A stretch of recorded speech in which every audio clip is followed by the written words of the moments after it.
migraines have returned. No, could you not harm the shopkeep? Just go get the supplies on the list, please. It's just bacon. Oh, I almost forgot. Promises about me. No, It's it bacon. has You like lifted it bacon 8 and times. bread and, you know, sackcloth and potatoes and all that shit. Yes, but I do notice that you've kind of peppered bacon in this list like they're commas. It's just kind of all throughout. A lot of bacon. What is wrong with that? Nothing. I'm not seeing. I was about to say I'm not seeing a problem here. Where is the store actually? Just the main one that we normally go to? Oh, well then, how about I tell you that? If I remember right, that was something. It's been a while. If somebody gives me a knowledge local, I'll tell you more about the store. But otherwise, it is F. Hang on, I have local. I just need to explode my character.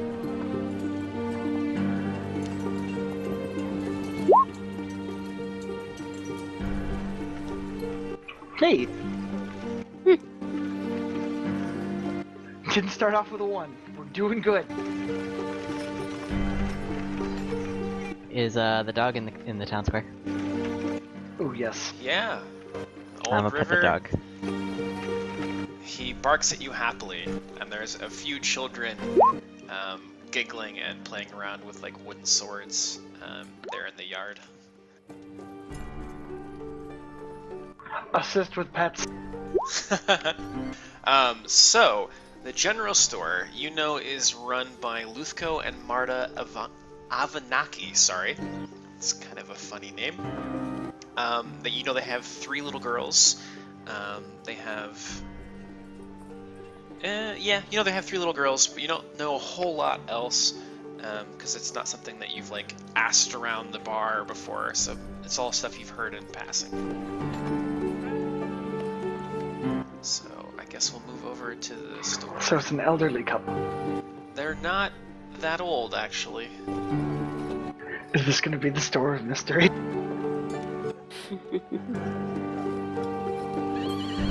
It's like the weird shack from Gravity Falls. Let me make sure this is set up right. And let me move your... Yeah, let me put you guys' tokens in here.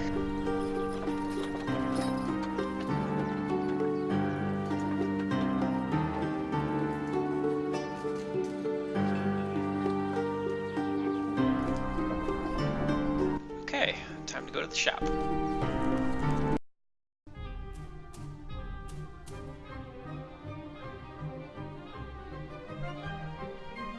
I'm assuming Kendra gives us the money to spend, right? I cannot see. Yeah, I'm dealing with that problem right now. This is the shop of mystery, I can already tell by the ambiance.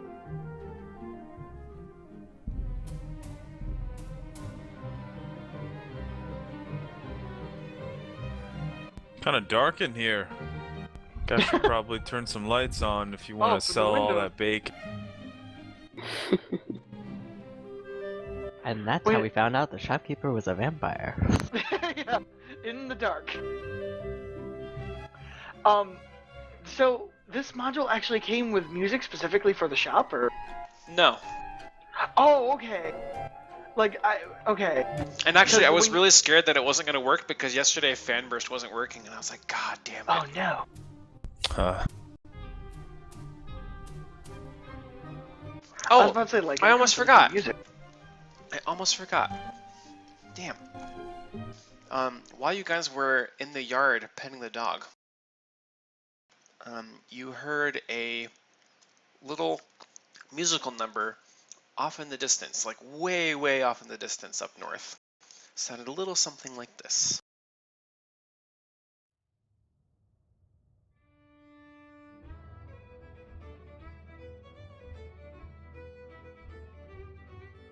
Sounds like someone's having a fantastical adventure over there. And I'll read you a little thing that I skipped over by accident. The early morning sun has barely peeked over the eastern horizon as you make your way through the long shadows across the... Oh. As you make your way through long shadows across the town square. That's a weird way to word that. Okay. The village itself is coming awake as good wives push their sleepy-eyed children out the door and begin the day's chores. The usual sound of cocks crows and the occasional dog bark are joined this morning by something unexpected. Floating lightly on the morning breeze is the sound of a hauntingly beautiful melody, as if the world's saddest fiddler were out this morning plying his bow to catgut in a dirge for the day to come. Who the mysterious player might be is unguessed, but the music, though mournful, is not unpleasant. Okay. So this is like a sad, kind of like a sad song. It's sort of upbeat, but it has sort of like a... It has a kind of a mournful... but in a minor key. Yeah. I couldn't find music to really go with it, so... Okay. It's hard to find sad fiddle music, because usually it's just violin. Yeah. Well, I mean, I don't think I've ever violin heard sad fiddle music. I've ever heard one type of fiddle music ever, and that was the type of fiddle music you want to drink mead to. And dance. So Dance crap. they're pretty much the same instrument. So you can play violin music on a fiddle and fiddle music on a violin. It's how they're played, though.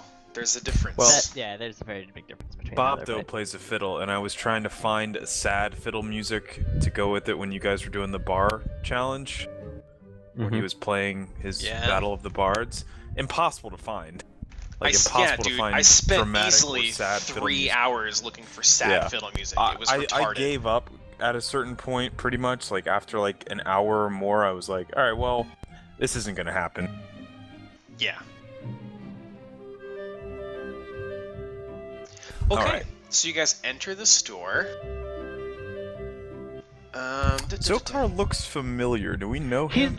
He's the dude who has the really fun inn where stuff always happens. He runs the bar / restaurant. It's me.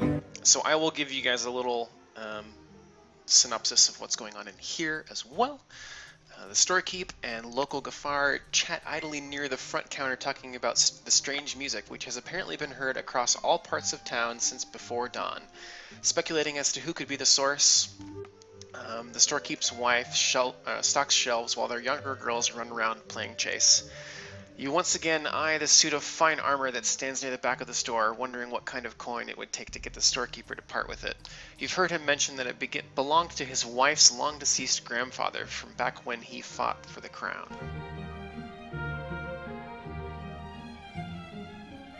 I have $5. Oh, good morning! Good morning.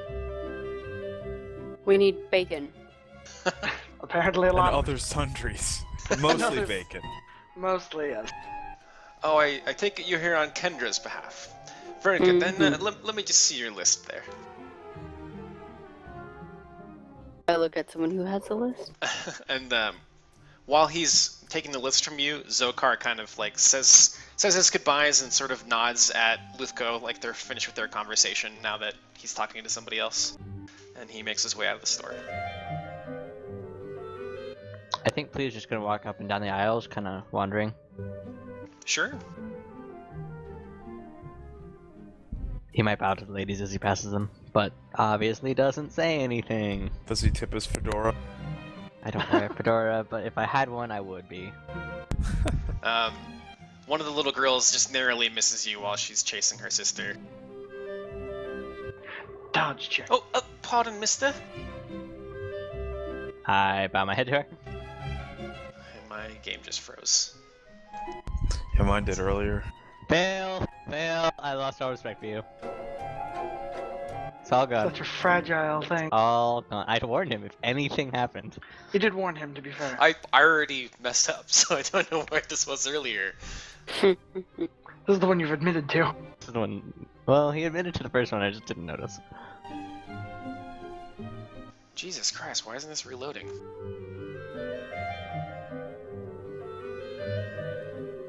This music is very much ado about nothing. It's supposed to be. I mean, it's like that shop ambiance in like any Zelda. Yeah. But Zelda Like, tends I like to be like way more dramatic. Oh yeah. That doesn't really want Like the anything milk, quite like that the annoying. milk bar. Yeah, I mean it's a fucking general store. It's not supposed to be like Get in exciting. the orchestra, bring in the 300 string quartet. That's Well, not a I think thing, you but mean like no. MIDI file. Here, I'll show you. I'll show you one of the songs that didn't quite make it. This is Zelda music. Oh, that's very classic. Didn't make the cut. Okay.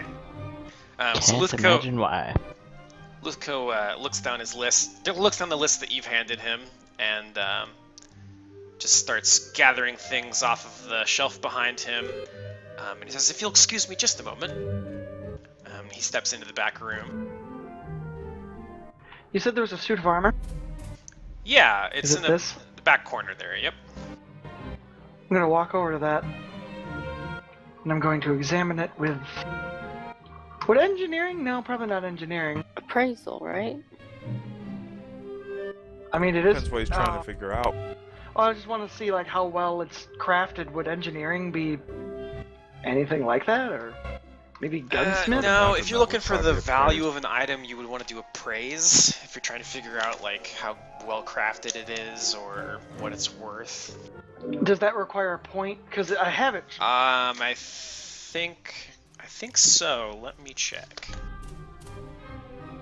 Because I have no ranks in it, but it is checked. I don't know if it can be used untrained. I believe check means it's class skill, and then there's a different check mark for Yeah. requires training, RT. There's no mention of untrained in the entire page for appraise, so I'm guessing that you can. Okay. Well, why not? Never mind. We're on our way. You crap. you think it's a really nice piece of armor, but your skills in appraisal don't lend you enough knowledge to know how well crafted. But it looks shiny and nice. Where's the dwarf druid when we need her? Yep. Not here. Jesus Christ, what is up with this?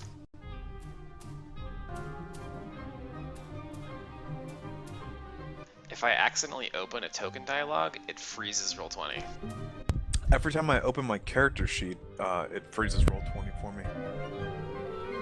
Yeah, I don't know what the hell's going on. Have you tried exploding it off the page and into another tab? I generally avoid that because it breaks things. I've had worse problems doing that. Really? I never really have problems with it. It fucks up rolls a lot. Yeah, you lose And you're mods and modifier. stuff. Yep.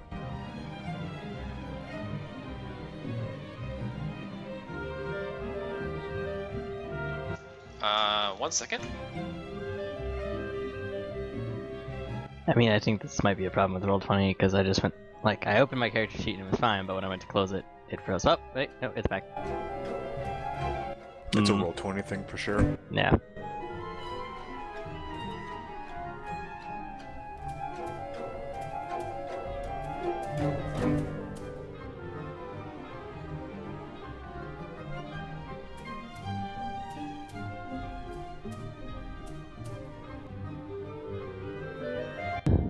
I'm slightly disappointed because I moved out to the West Coast and Chinese food is supposed to be way better out here, but I've yet to find Chinese food that I like. Sadness.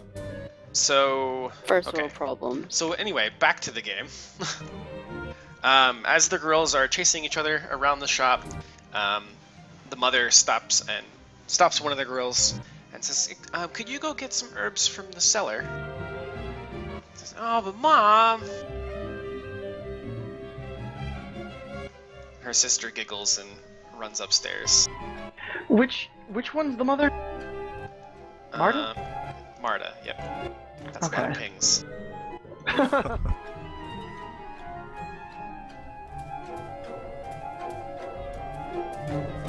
Why do her kids have like red hair and she has black? Infidelity. maybe, well, maybe not that. maybe the father Gotta be. back when he had hair was a redhead. Oh. I thought black hair Or had a stronger adoption? gene. Or adoption. That's not how genes work. That is the genes. The mom's genes and the dad genes. They meet up and whichever they fight. And then when the stronger They genes fight. happen, Yeah, yeah, you're they right. have to combat. It's basically just Fight Club. They're Gene actually combat. they're trying to monetize it. They've got little like tiny microscopic octagons, and they just place the genes in there, and then they have a. Dude, Havelock, that's you so see awesome. you see a rather strikingly beautiful young woman stocking shelves in front of you. Ooh la la. My lady, could you Oh. point me in the direction of the sour cream and onion chips? I'm not sure that we have chips. We have potatoes.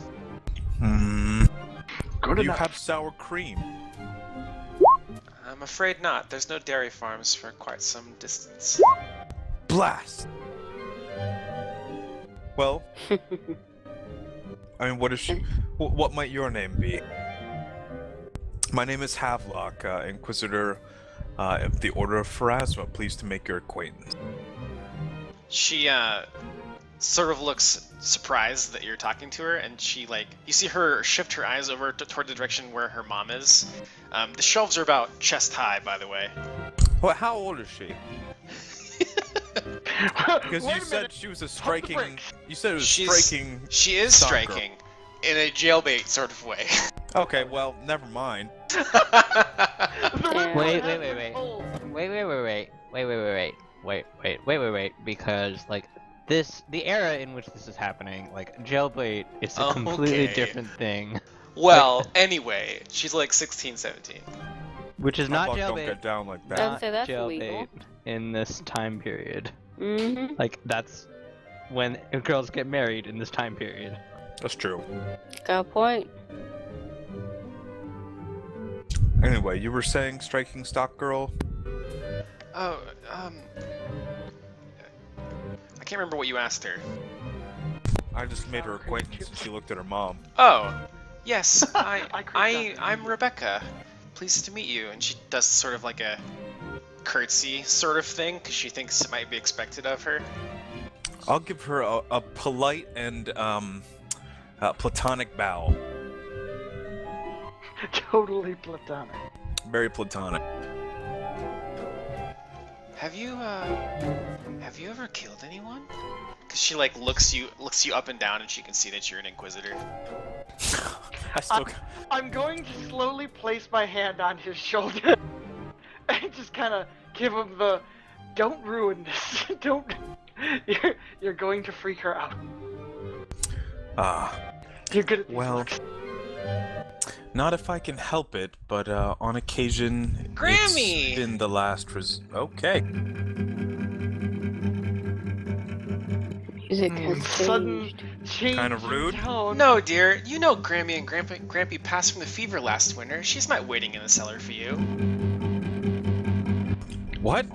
And out of the corner of your eye, you notice the arm of the suit of armor seems to shift slightly and raise, as if it had been dislodged and the whole thing was about to fall over forward. But you are distracted from further investigation by the sound of heavy, slow tread. By the heavy, slow tread of bare feet climbing the cellar stair, and the look of delight still on the young girl's face as she shouts, "It is Grammy!" And something behind the cellar door that you can't quite see yet. As the suit of armor clambers to the floor at your feet, you see standing in the alcove behind. to play the metal music less loudly. Yes, I can't hear anything. I had to reload the page because the metal music was so fucking loud. Oh, I'm sorry. I'll turn it down.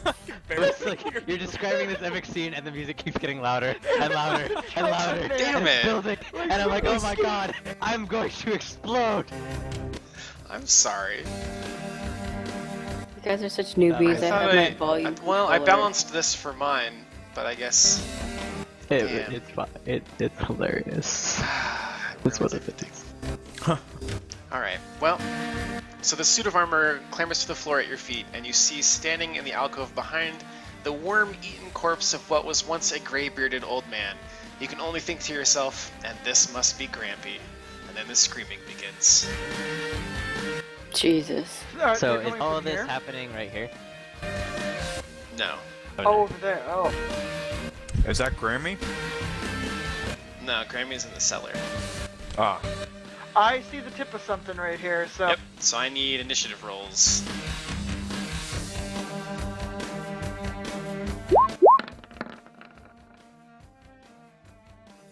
Where is. Oh, there. Oh, for some reason, Roll20 was ignoring the volume slider because I just adjusted it slightly and it went way quieter. Yeah. Oh, bam. Solid for the night. Done. Hey. Burn them with energy. Mm-hmm. Well, don't be done yet. You just get to act first.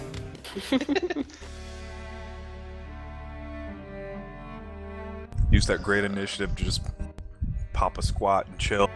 Yep. Let me load their stats real quick.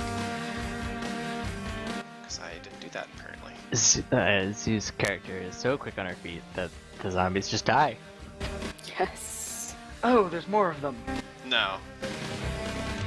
Oh, okay. I just saw it. No, we had Spookum.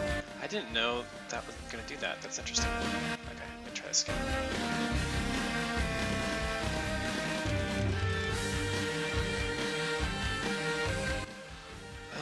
Okay, is NPC. And...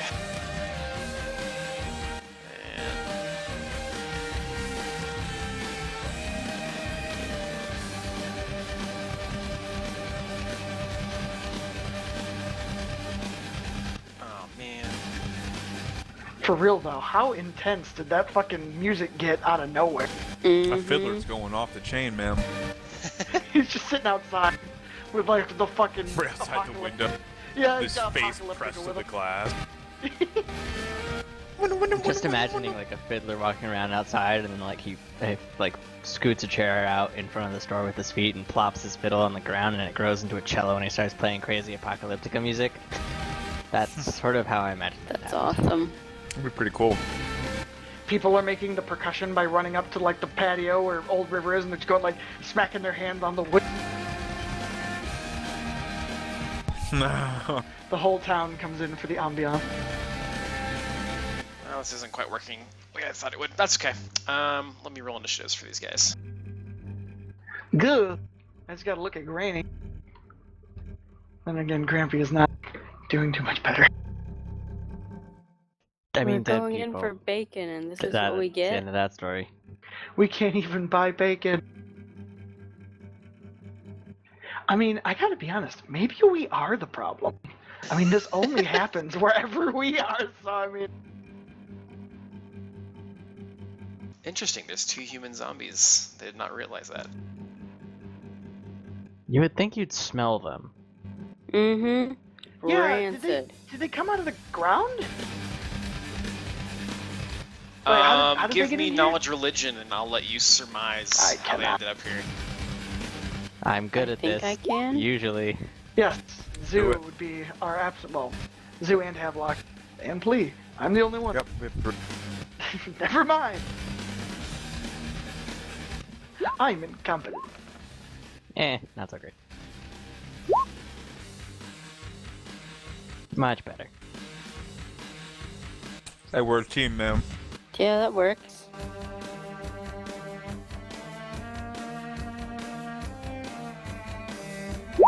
Ba-bing!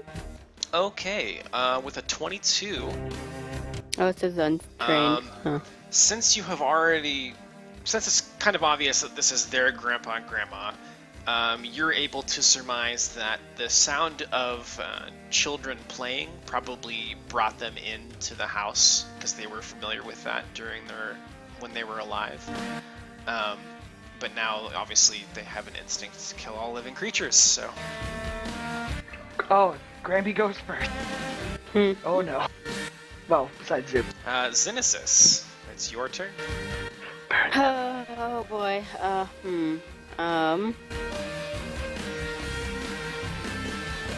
Okay, way too far to do anything. What's happening between Kenzie and her grandma? Kenzie was really excited because she recognized Grandma coming up the stairs. Only as her walking, shambling corpse got closer did Kenzie's face kind of turn and she started screaming. She has bad eyesight. It's a cellar. It's probably dark. Only saw the silhouette. Something you're familiar with, kind of. Huh. Okay, Zenesis is kind of shell-shocked, and... There you go. There's God. Grammy. That is from Walking Dead. Oh, Yeah, she's it is. beautiful. Well, her hair's kind of like mine. A little nappy, though. I don't know how to take that. I'm not sure how to take that either. I don't know what to do. Chris, are you sleeping with the corpse? I guess. No, Zenesis, she has silver undead girlfriend. hair. Oh. Oh, Oh. but you I thought you were talking about okay. you personally. No. Self-confidence way up there. Like, man, my hair looks a lot like a corpse. No, I was going in character, as in... Anyways. Well, there's first time for everything.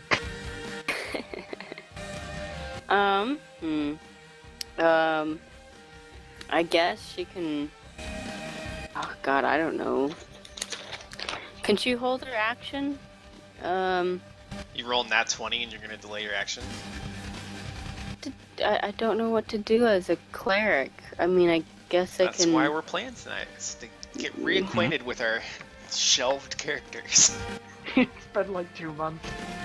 we're level 4. What level are we? We're level 2. We're level... Yeah. Oh. Different game. Okay. Aren't we level 3 now? You'll be Yeah, level they're 3 level after 3. your next session in Harrowstone. Okay. Well, I can cast a spell that I have. Oh wait, yeah. How do we know if they're evil? Did the religion check? They're Do undead, something? they're evil. Well, Oh, okay. They did not come bearing candy. I guess I will. does she have the bacon? Ew. I mean, I guess with your knowledge religion roll from earlier, I would let you ask some questions. That would be Havelock. Havelock, you can have 2. What are their spell-like abilities? They don't have any. What's their weakest save? You know that, as with most undead, their weakest save is generally reflex, but these also have weak fortitude as well. Ho ho! Oh, okay. Well, I'm gonna cast protection from evil and then touch. Wait, should Havelock have it? Is he the one that gets up close and personal, or no? Havelock is our up front hitter, but at the moment, Kenzie's the Reed. one closest to evil grandma. Yeah. But You so could can I run up move and reposition Kenzie. like that.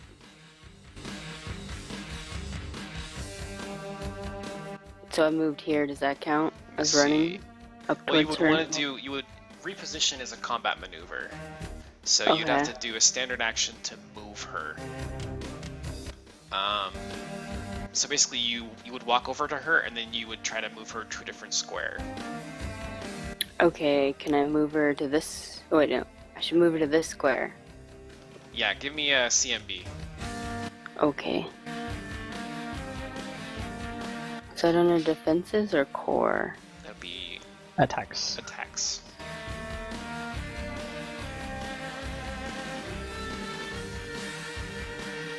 Bab plus strength plus dex. Oh yeah, plus- you Thank you. easily grab this shrieking child and move her to the space next to you. Come here, child. And then, so is that my whole move action? Yep, that's your turn. Alright. Is Zenesis's token over here? Because it isn't updating Yeah. for me. Yeah. Yes. Oh. Whoa, weird. I guess I'll reload. I see Kenzie moving, but not her. Hang on. I did the arrow thing, so it might be a delayed. No, Eh, it moved it's on on my both screen. of my screens. Okay, never mind. Alright. Just you, Travis. Grammy is going to just sort of waddle well, not very carefully up the stairs. She has to catch herself on the wall Shamble. and stuff. Yeah, she's gonna I hope she shamble tripped. up the stairs. And once there, She just stares at Xenesis and Kenzie hungrily, drooling. Bleh.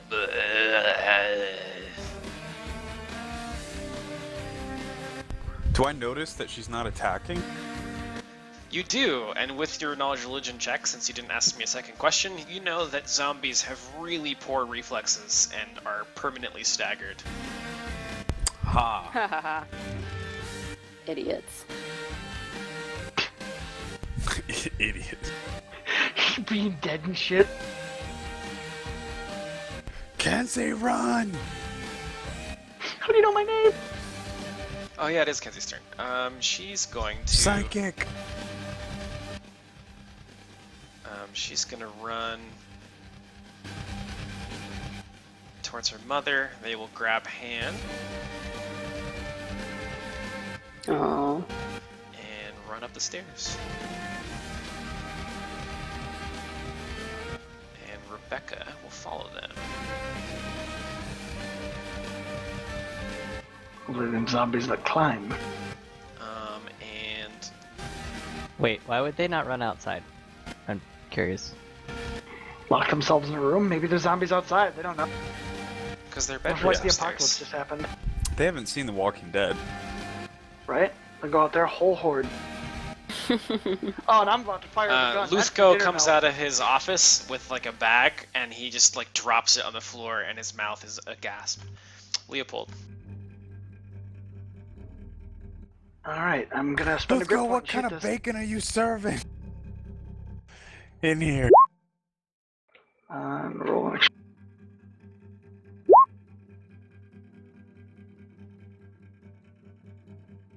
gonna shoot Grammy. I'm gonna wince while I do it because I know these people know this person, but a hole has to be blown through them. That or burn them, right? Well, you can do that. You have the power. That's true.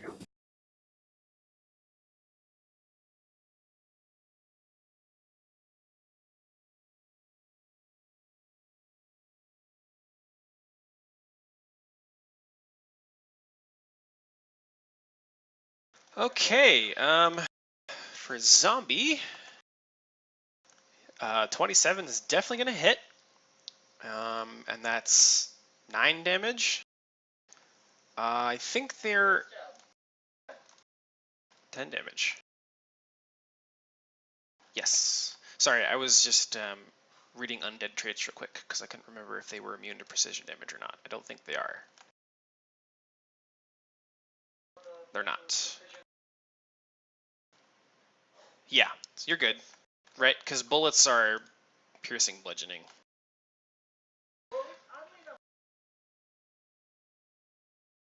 No, that makes sense.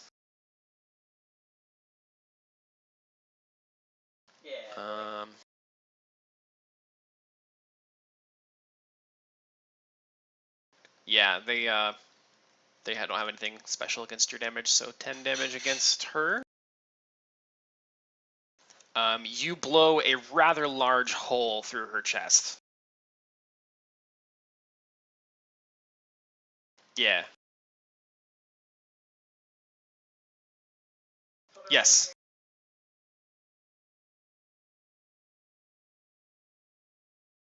He just like looks really shocked because there's a zombie that you just blew a hole through, and there's just like innards and gross all over the floor. And he just like it doesn't seem like he's sure what to say, so he just nods at you, and looks like he's getting ready to go upstairs. Havelock.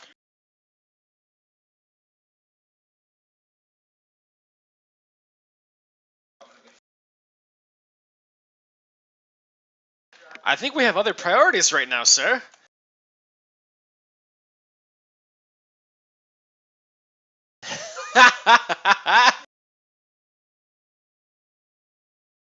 What's your problem?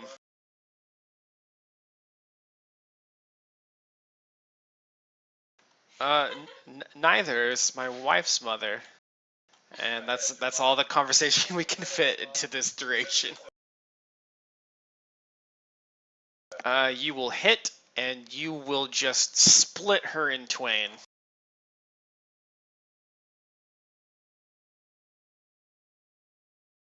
Plea. You can get over the shelves if you would like to. They're only chest high. Acrobatics check.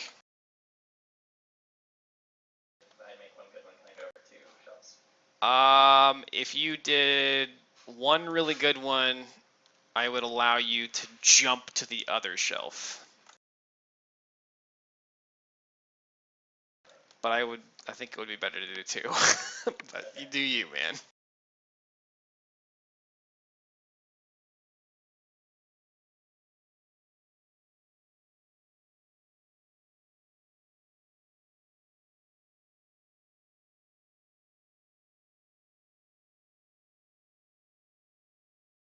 Well, you just move, let's see. It's an acrobatics check to leap over them. Leap over them head first. DC is higher if you don't have at least a 10-foot running start.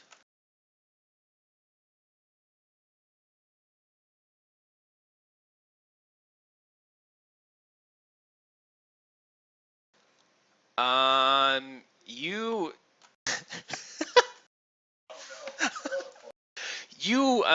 as you begin to try to leap over the shelf, you misjudge the distance and your ankle catches on the back ledge and you face plant right here. Okay.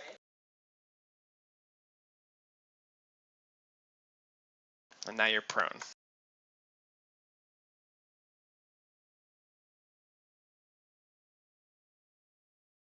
Okay. You just barely missed the DC. Yeah. You've had some pretty amazing acrobatics checks, so.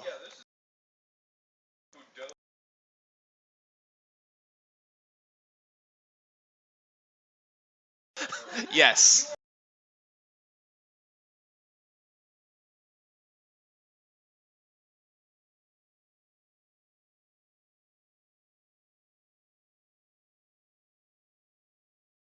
Jeez. Alright, our zombie friend.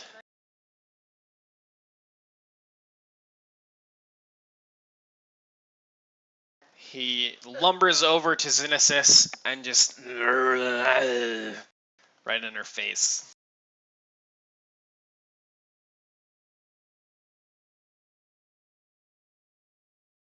Do it.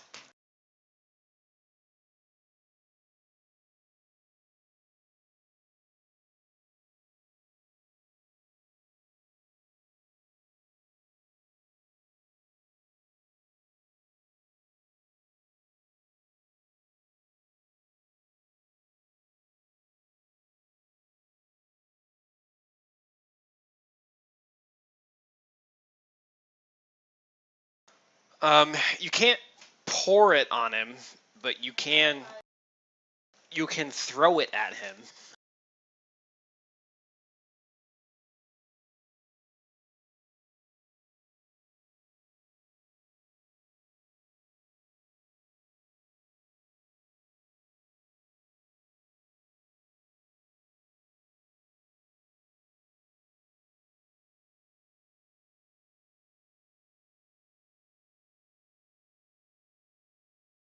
I suppose theoretically you could have also grabbed the bottle and like broke it over his head with a melee strike. This is too late.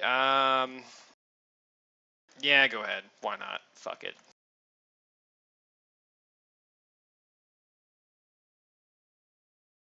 Sorry, you don't hit. Alright, Grammy's dead. Leopold.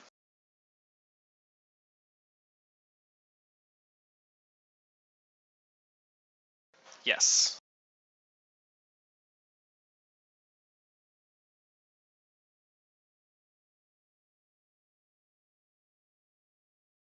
Yeah. You gotta be careful with that. Roll20 seems like it's bugged with that today. I've ran into that 3 or 4 times now.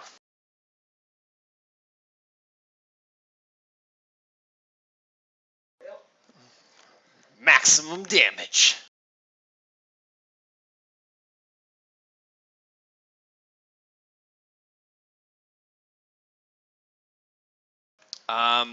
You managed to, I guess you shot off part of his ear. I don't know. Yeah. He didn't even seem to notice, really.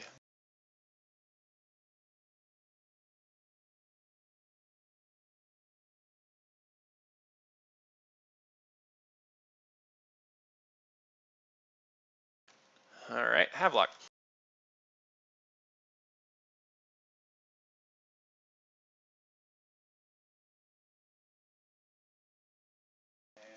Oh, we've already decided to marry Rebecca?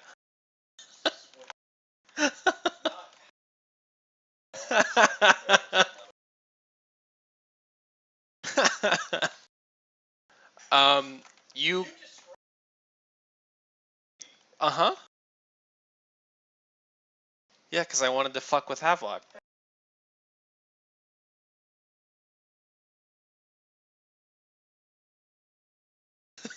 Okay, that means a lot coming from you.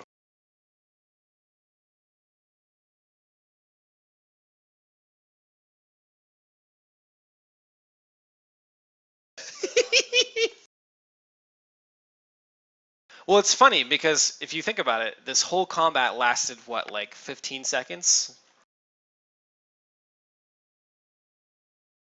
So you guys just had, like, incredible reaction time.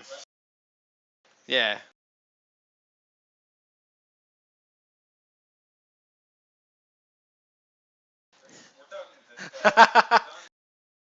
Alright, alright, alright. Here you go. Here you go.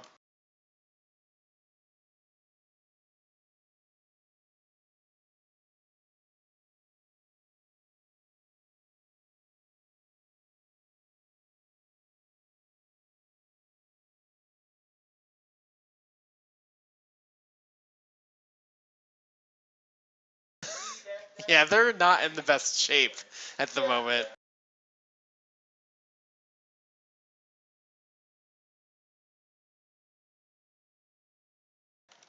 Yeah, you can try to do something with the corpses if you'd like. I don't know where you're going to put them in his shop.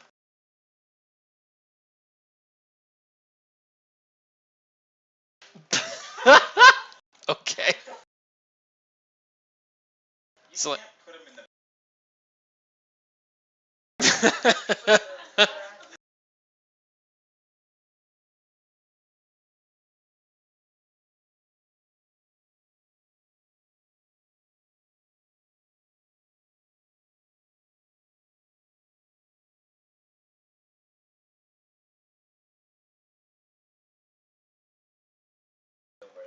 um, before you go upstairs, we'll just remember that you went upstairs because there's other stuff. So.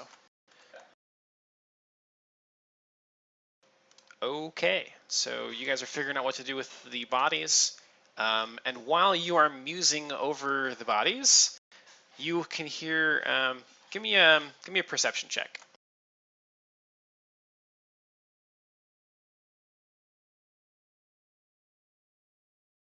Okay, you made it to a back room with some shelves in it. Congratulations.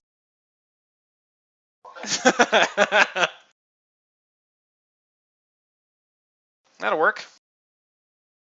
Havelock, as Leopold is sort of like musing out loud of what to do with the bodies, you hear a shriek from outside. Actually, you hear a ton of screams from outside in the town square.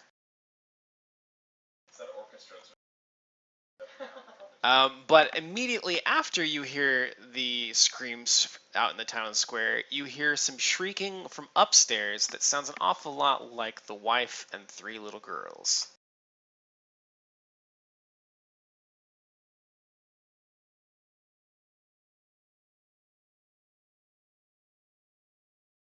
Yes, you do. I'm going to move your tokens. Just give me a second.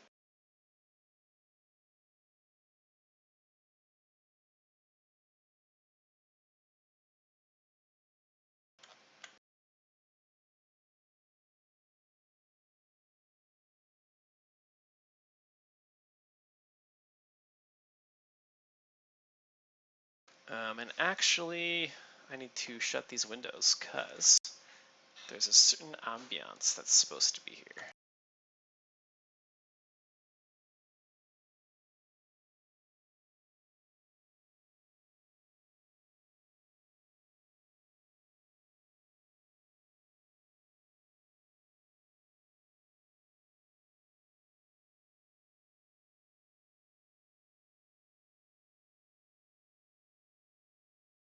So it's actually fairly dark in here. There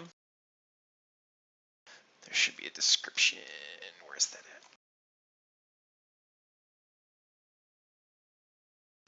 at? You find that the upstairs area is still shuttered and dark from the previous night's repose. The sound of whimpering cries and shrill little screams come from the master bedroom.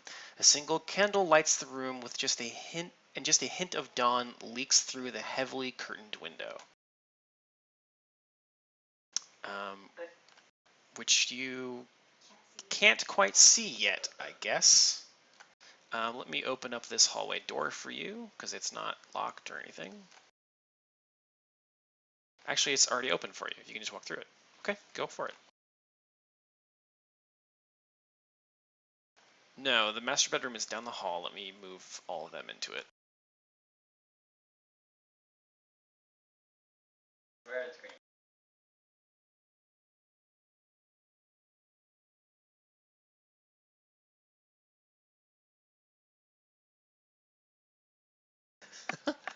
He heard screams. He's an inquisitor. He's come to save the day. You're right.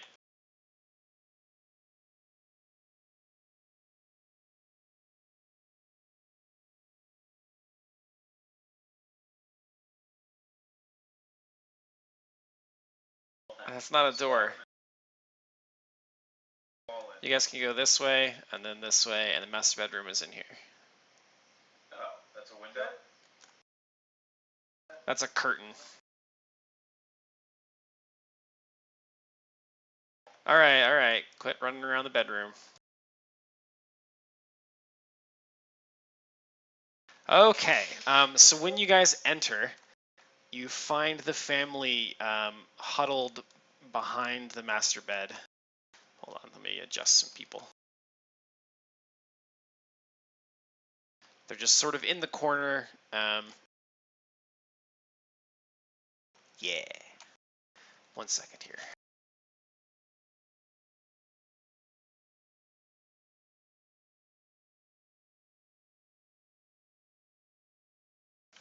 When you guys enter the room, you can see that the storekeeper is pointing at the closet, and he's sort of shaking with his mouth open.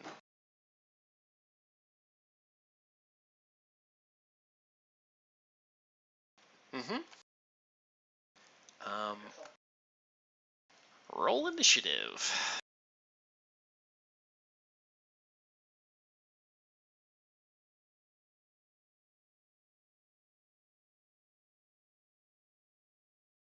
That's also true, yes.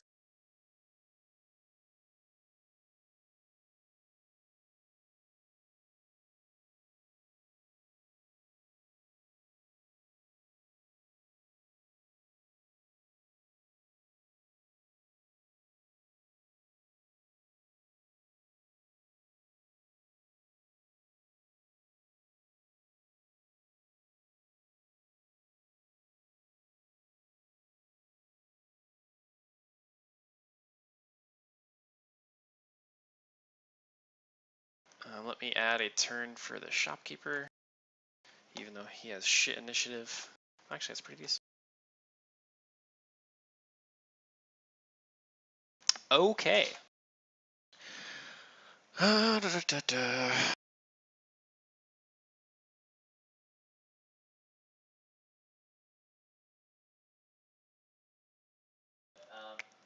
rolled initiative. Do we get to see what? Yes, hold on.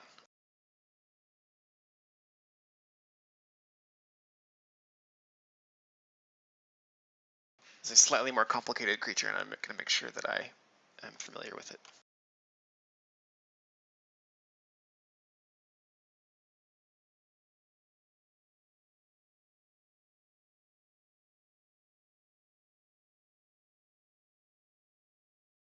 It's got an ability that I don't recognize, so I'm reading it.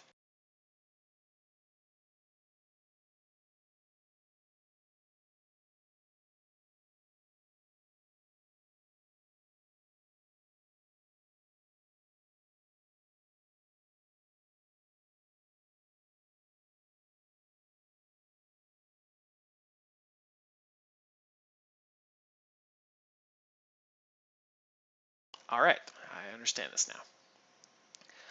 Plea, with your keen eye, you're able to see what looks an awful lot like a shadow moving along the wall toward you. And that's when initiative starts, so.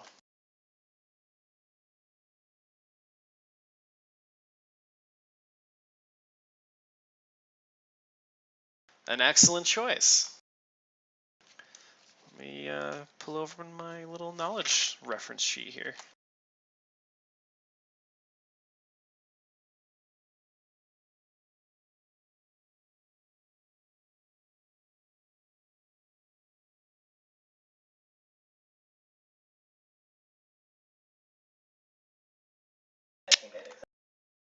You know that this is a lesser shadow.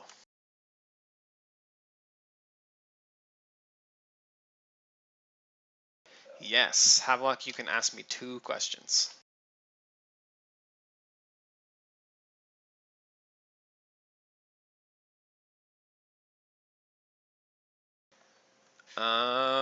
Spell-like abilities.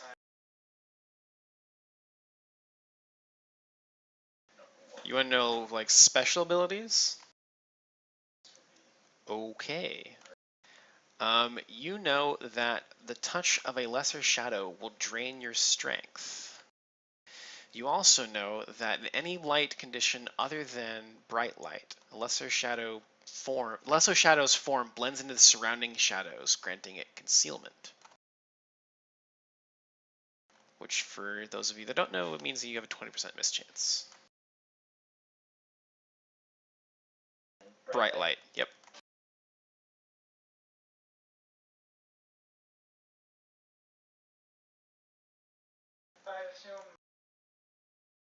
Yeah.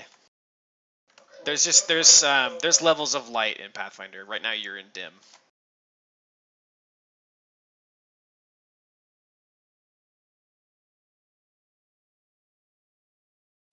I don't think so, actually. It would light the area, but in order to go up by a light condition, let me read this real quick. There's certain spells that increase the level of light in a given room. And I don't think that light the spell does it, but I will look. It would. It actually, the light spell does. It says increases the light level for an additional 20 feet by 1 step up to normal light. So dim light would become normal light. So if you had 2 light sources, like 2 people with the light spell on them, you could get it up to bright.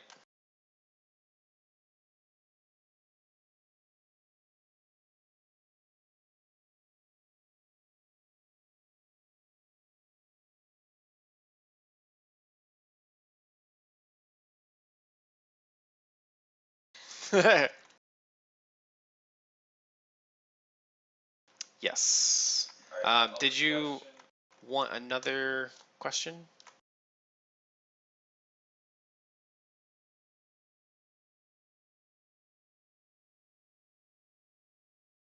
Um.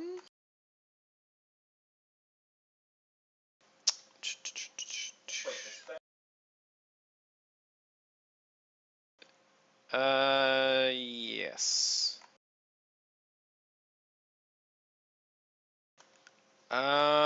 They don't have a weakest save.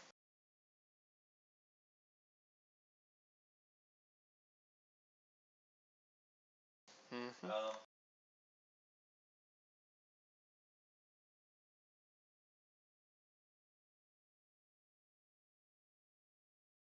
That is correct.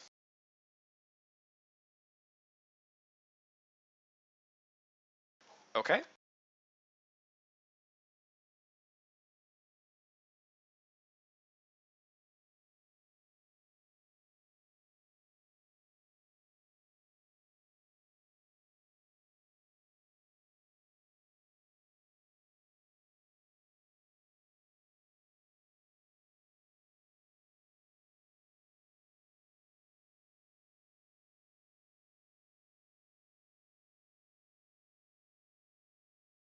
Well, it's damage, but, you know, flavor words.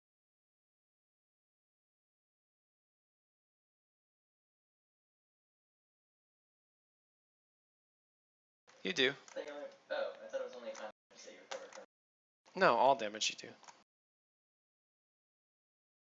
Yeah, drain is forever. Unless you have greater restoration or something. Alright, so Havelock casts light on himself.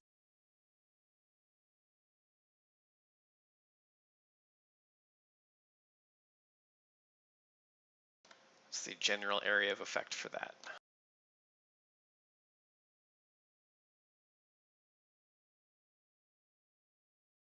He can see. He's the only one that can see it, I think.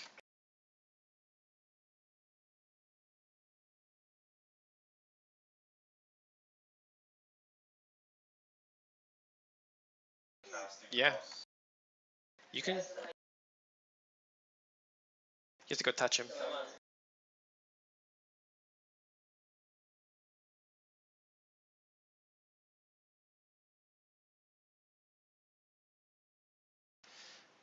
Okay. You need like it has to be on a specific item. So. Okay.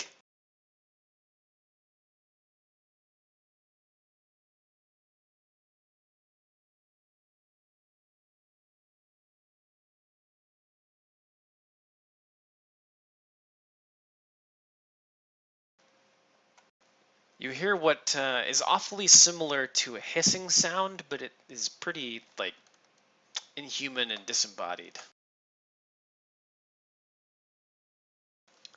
As the light level increases one more level, Leopold.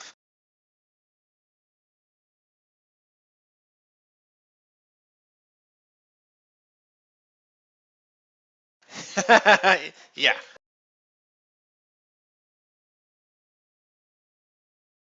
All right. Luthko continues to huddle around his family. Did you guys tell him to open the curtains? Okay.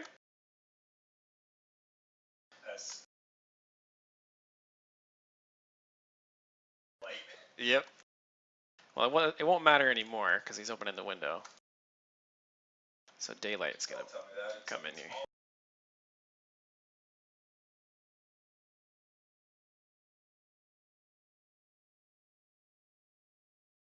There you go. Plea.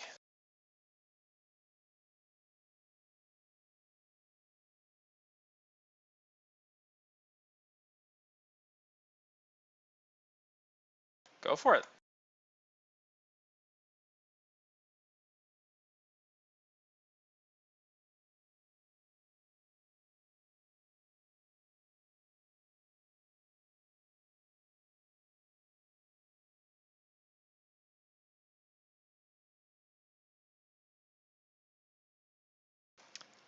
Plea, you fiercely attack this thing with your fists, but it goes right through it.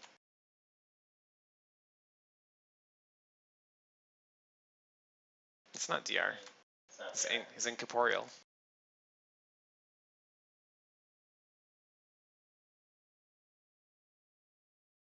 You think that if it could laugh, it would be laughing at you.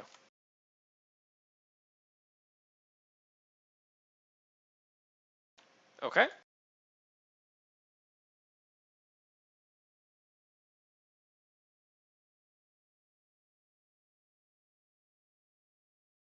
He takes a 5 foot to here. And I think he just attacks Plea, to be honest.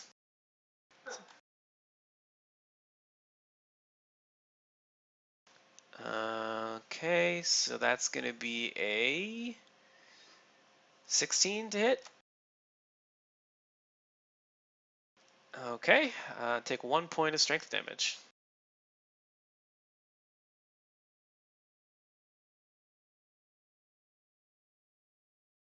Havelock.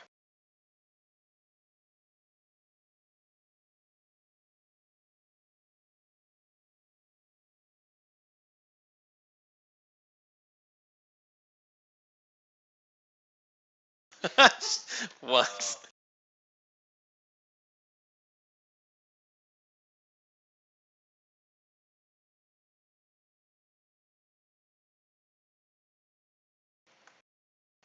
Is this mind affecting?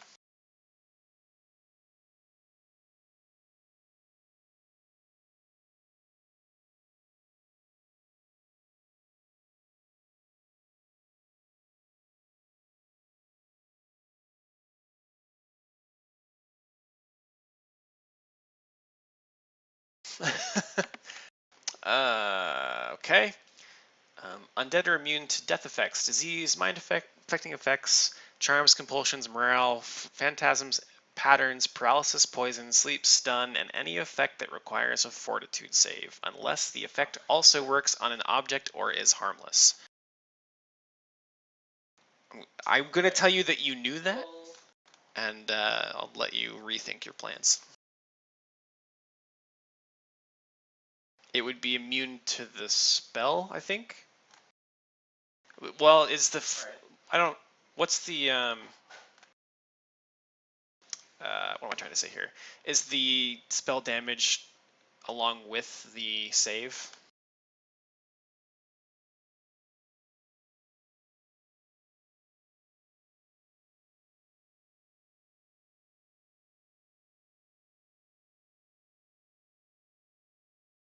Yeah, I would think they'd be totally immune to this spell.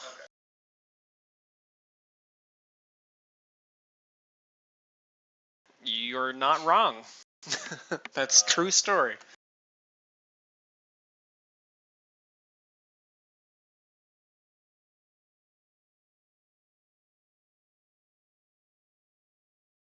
Okay. Doesn't Disrupt Undead do extra damage to Undead, though? Because isn't it positive energy? Is it positive energy, though?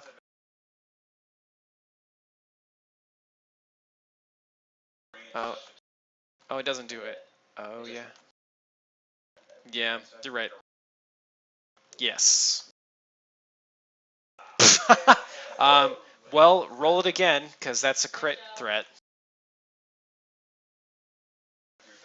Touch AC, you bit it. You confirmed a critical spell, so give me another d6.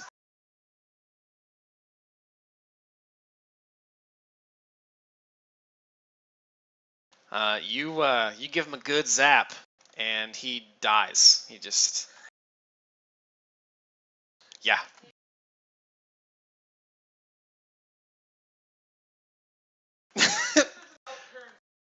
So, Havelock reaches out, and with a beam of light that coruscates from his hand, he just smashes this shadow to pieces, and it dissipates as though he shone a flashlight on it.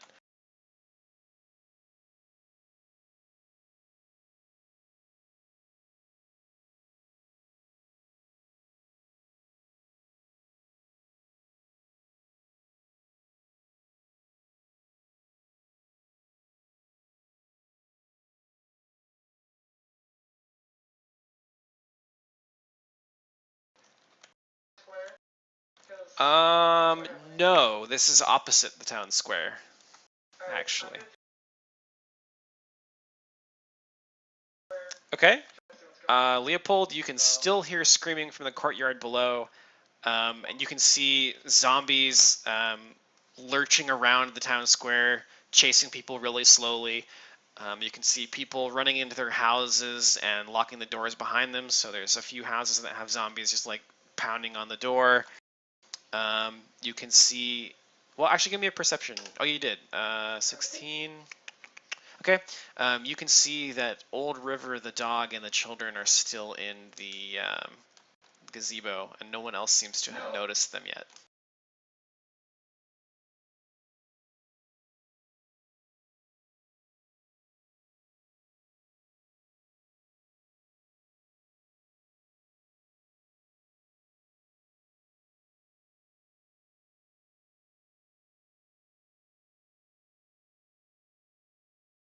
You're on the second floor, so I'd say you're probably like 15 feet up.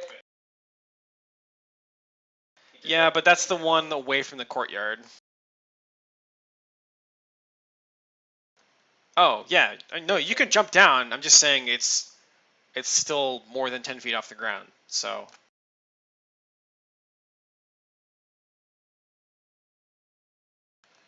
yeah, but I'm saying you're higher than 10 feet. So you can ignore the first 10 feet, but you'll take damage from the second 10 feet.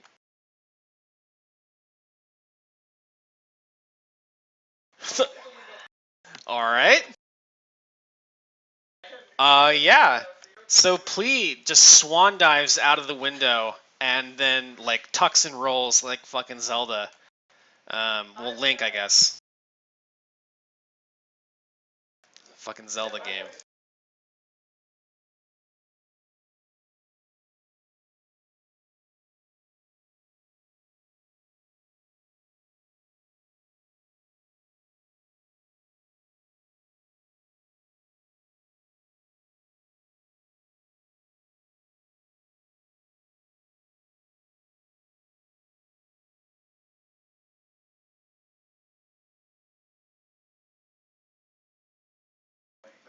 Are we safe now?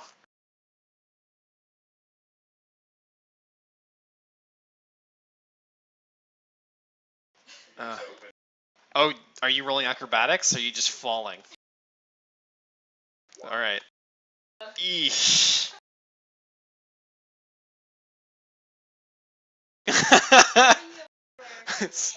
Stay inside!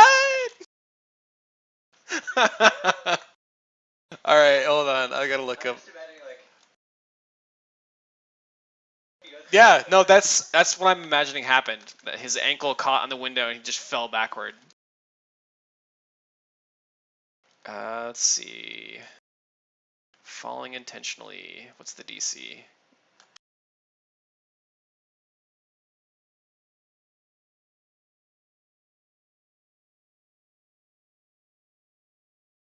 When you deliberately fall any distance, it's DC 15 to avoid damage, so you take 2d6. It's 1d6 per 10 feet. He avoided the first 10 feet because he fell on purpose.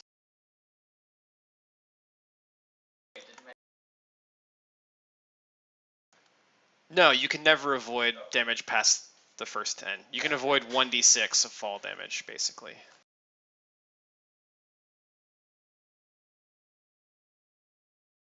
Yeah. So you take 7 points of damage there, Havelock, my man.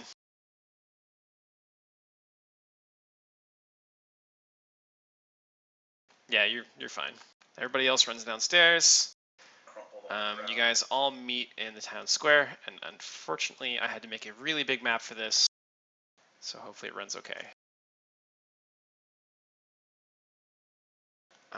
Let me. Alrighty, just a second here. Really big. Yeah, I had to make a gigantic map because there's a bunch of combat that takes place in Ravengrow now, and there's like no maps provided with the module, so I just made the map really big so now you can fight on it. I started by like drawing the map carefully, one at a time, but like it was a pain in the dick, so I just decided to do this instead. Let me pull you guys' tokens out here. Nope, not Ilix. Leopold, Plea, and Xenesis.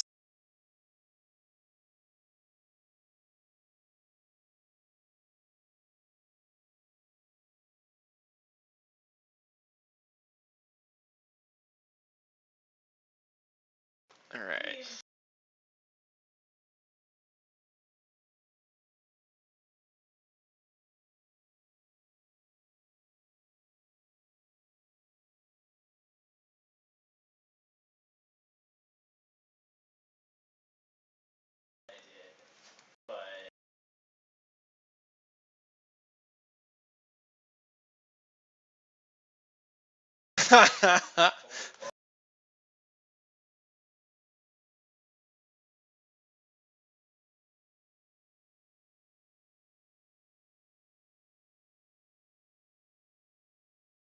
There you go. There's the town square for you.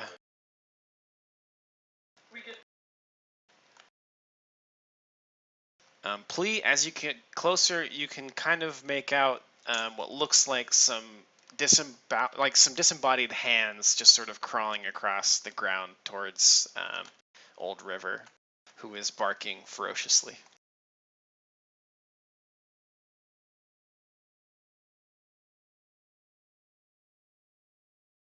Yep, each square is 5 feet.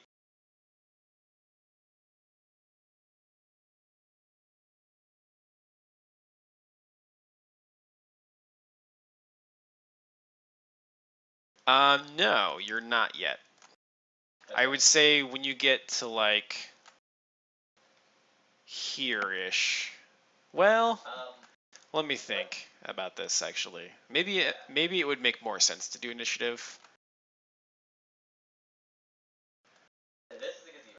Yep. It's kind of like an amphitheater looking thing, and then there's like a fenced off grassy area.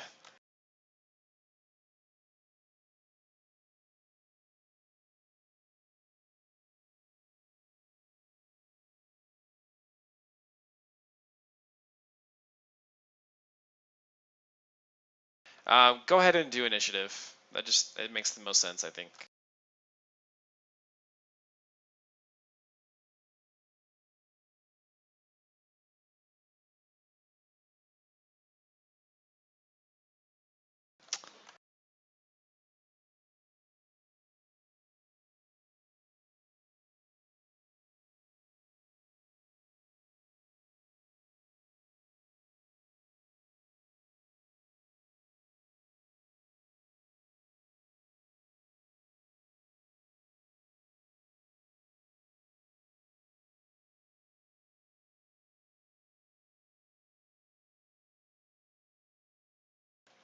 Okay, I still need Leopold's initiative.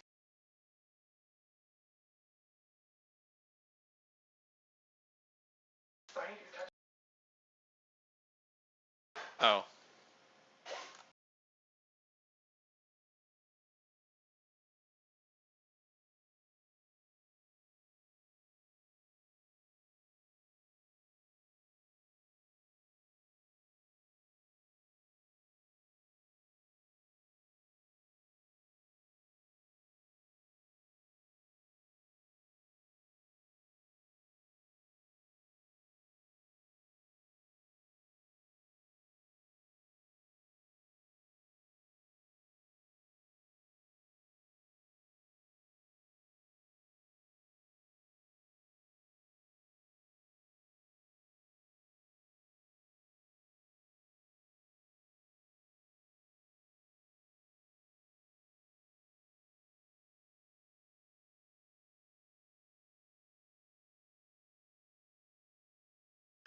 Okay.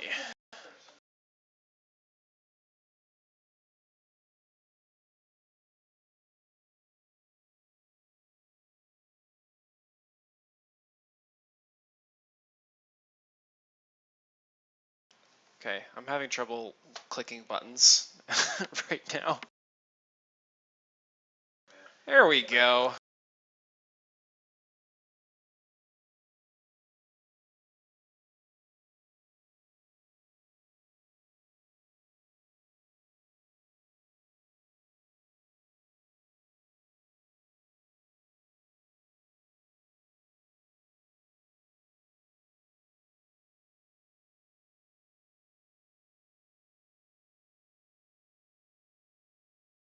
Alrighty.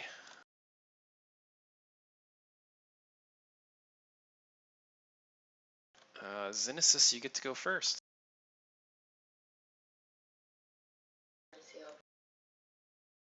That's fine.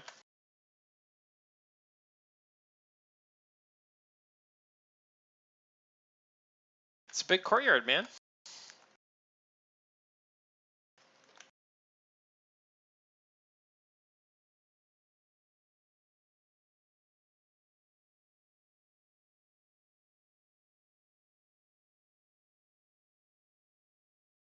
Well, you can move 60 in a round.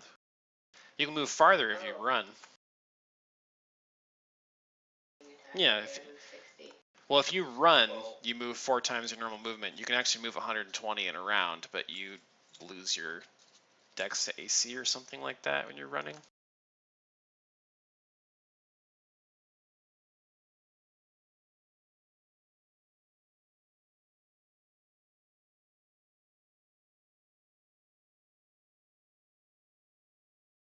Oh, I need the fiddle music on.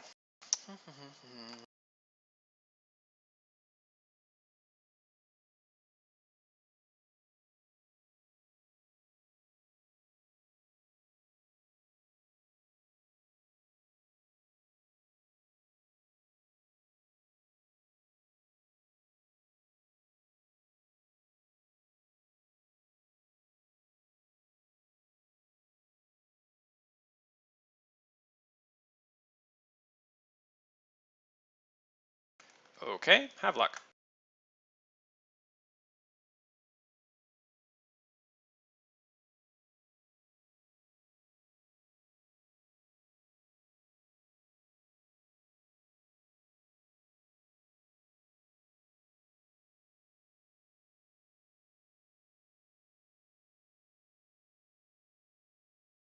Alrighty, Old River.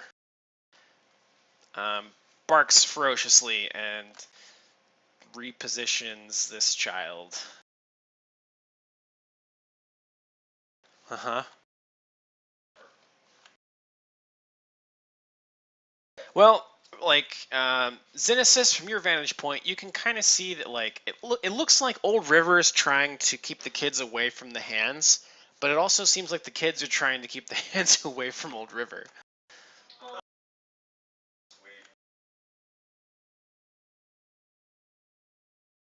Alright, and you can see the hands go crawling up the stairs and the railings and everything. And they will... These are just disembodied hands? Yeah, like, yeah, yep. Yeah, like Adam's family, exactly. Actually, this one's gonna go for one of the kids. Yeah. Alright, crawling hands.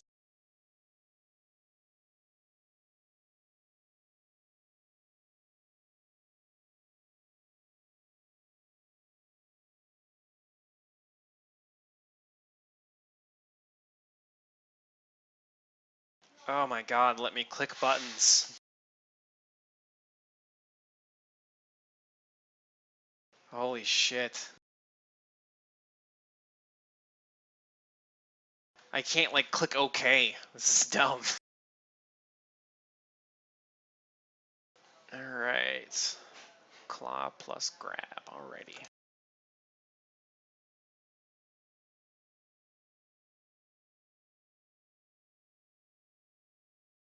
Alright. Old River, what are your stats there, you old dog?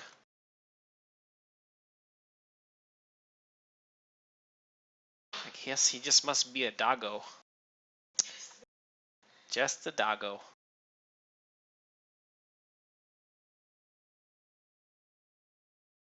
I think he's a good boy.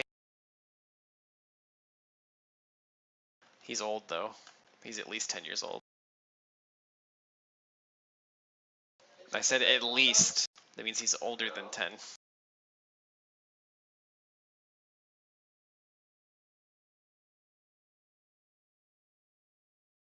Oh my god.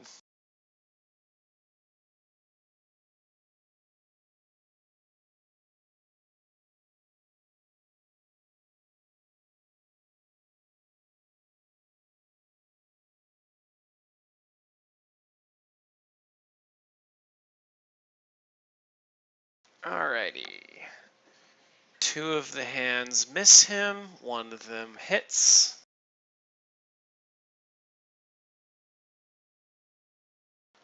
It claws at him, and we'll try to grab him.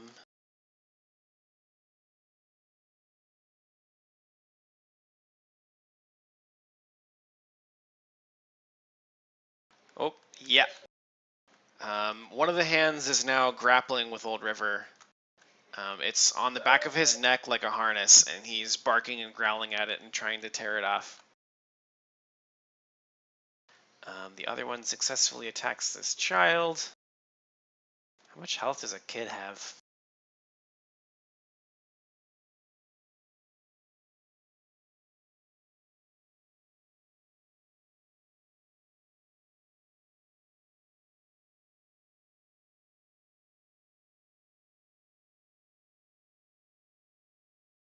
I guess I'll just do commoner.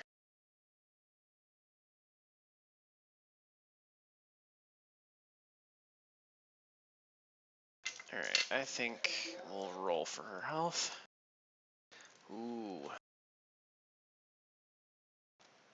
This child is now laying on the ground.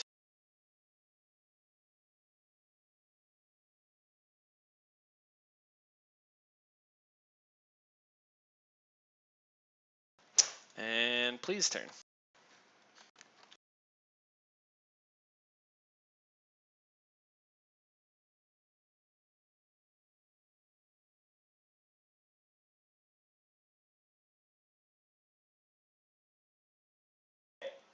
I think running's full round.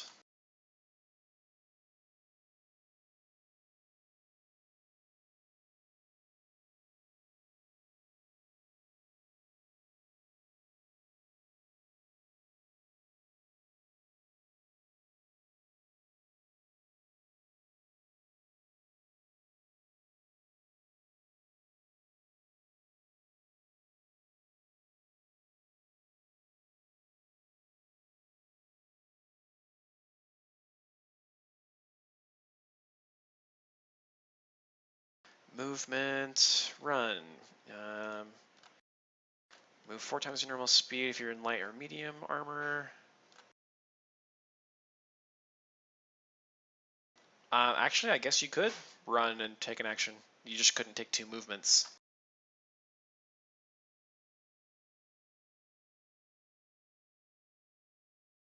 Oh, let me move it on to him. Ah. Actually, will I be able to? It's on it.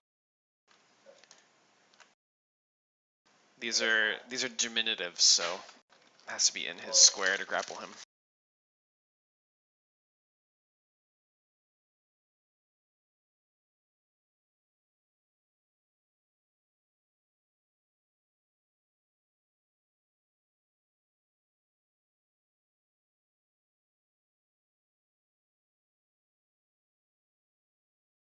One second.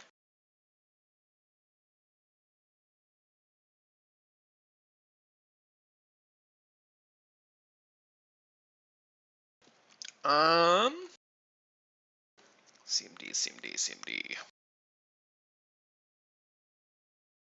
What the hell is this CMD? Oh, this is irritating.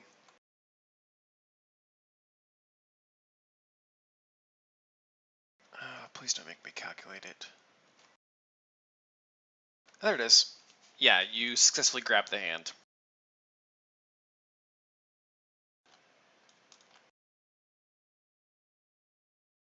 So you're not... Turn, I guess. Okay, you're grappling with this hand. It's the kid's turn. They shriek as one of their friends falls down.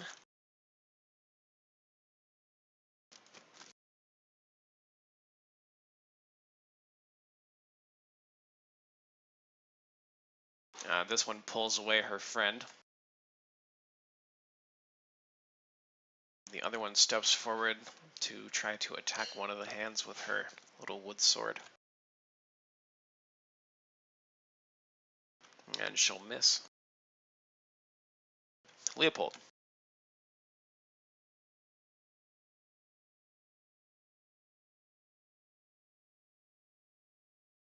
Time to run, buddy. Mm-hmm.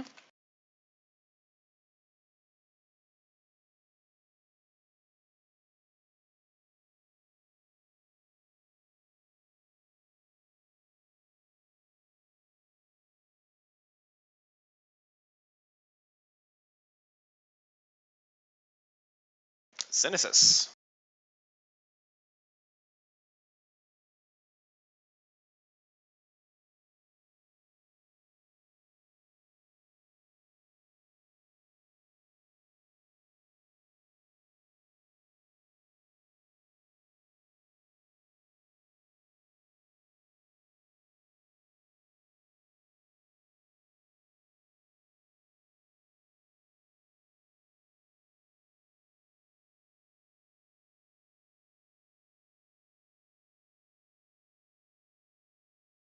Yep.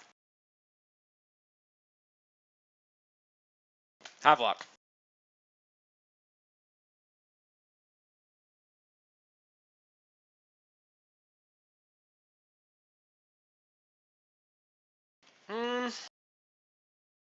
I imagine that it's not a very high fence. It's probably like one of those wood fences you see in parks that has the two wood beams that are barely in.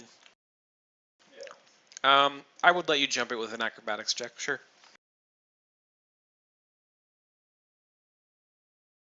Pretty much.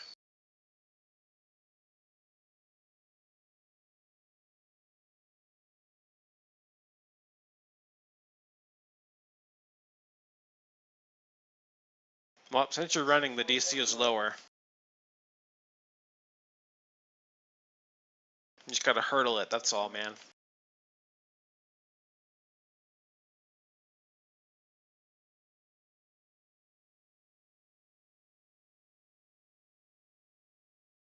You just made it.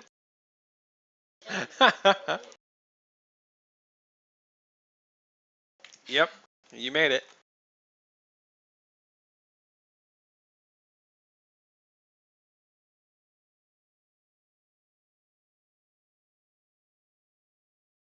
Did you take 2 movements?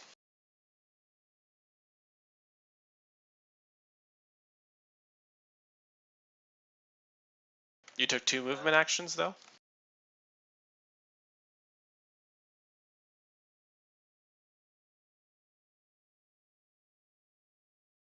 Yeah, so you could... Yeah. Oh, yeah. Well, your medium armor, yeah, you can do 4. So that means you can still take a standard if you'd like.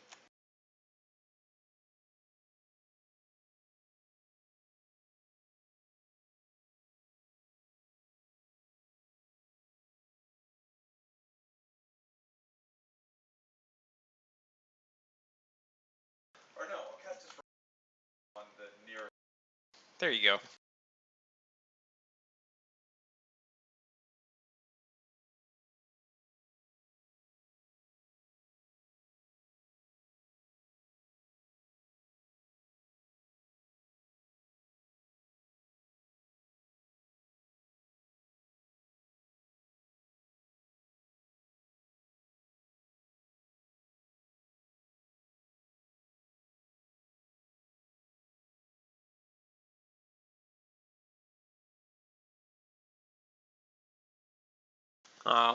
Unfortunately you miss.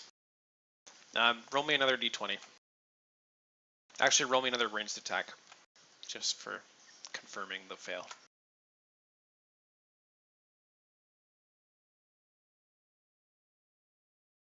Okay, I think that means that we have a mishap on our hands.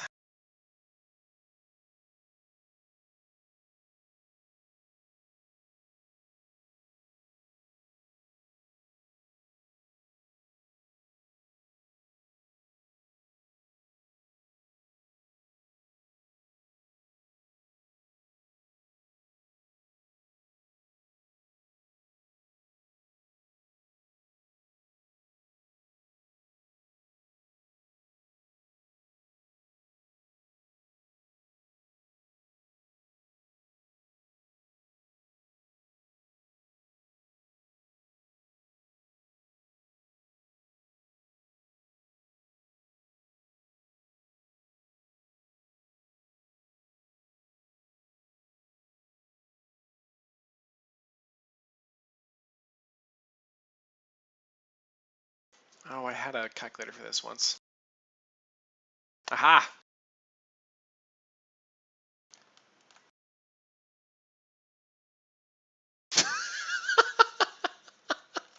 That's amazing! Havelock, you reach through the fabric of space and time by accident, and you end up teleporting next to the hand.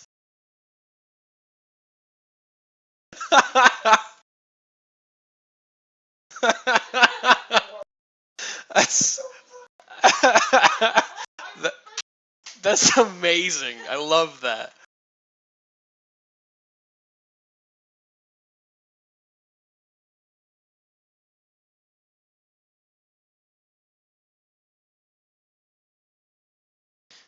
Old River is going to try to break free of this asshole. Oh yeah, he'll wiggle free of the hand. So he's no longer grappled with it, and he will. He'll take a 5-foot to. Yeah, no, I think he'll keep his position actually. He'll growl menacingly. Hand's turn.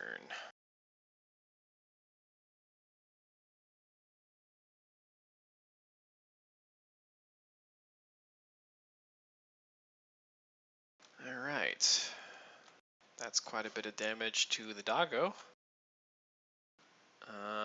That one is grappling with Plea, so it's going to try to... I think it's going to try to take control of the grapple. It'd be against your CMD. Ah, nope. You're still grappling it. Cool. Alright. Unfortunately, Old River falls to the ground.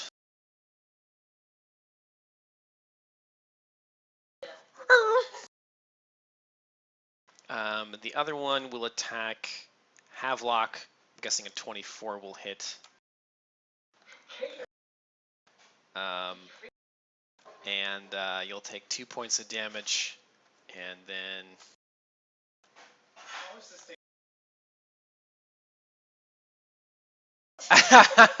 It's like, it's choking you. It's choking you.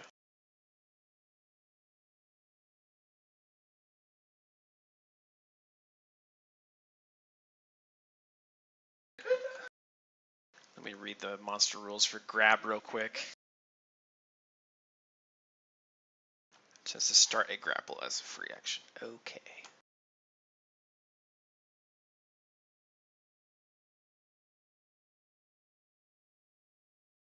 Does a 13 get past your CMD?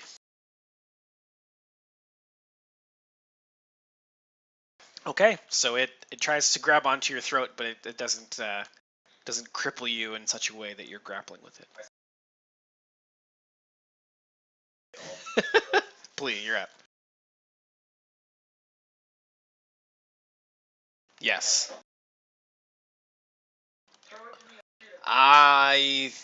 Sure, why not?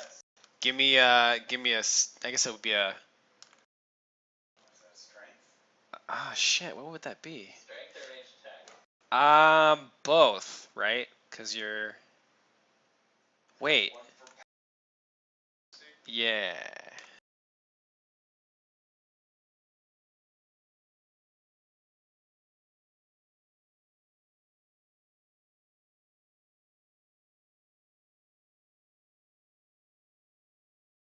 That's pretty good. And then So your aim is true. It goes this direction, but I think it only goes about halfway because you didn't throw it quite as hard as you thought you would.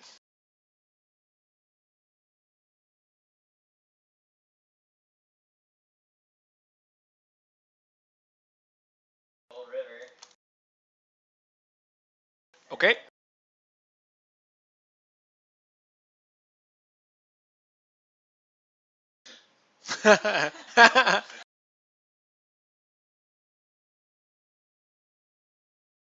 All right. The kids are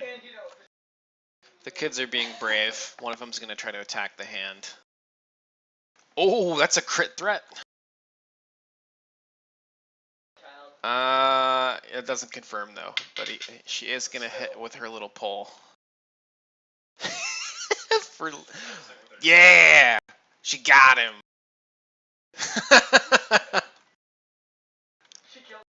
No, God no, Leopold. So yeah, she bruised its. She like broke one of its thumbnails off. There you go.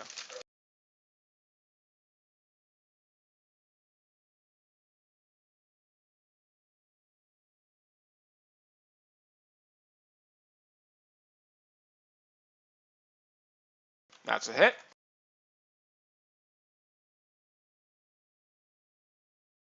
No more rolls? Okay. That's fair.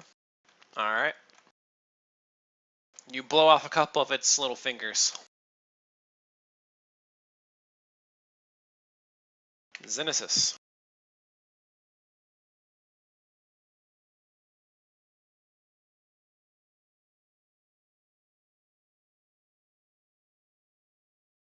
Yeah, but you can heal or damage, so.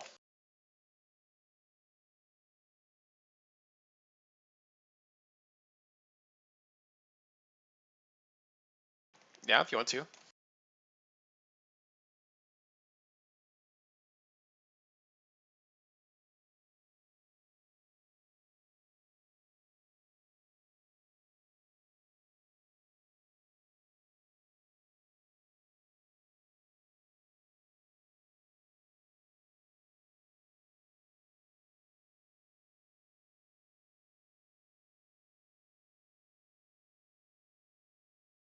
Alright, roll it.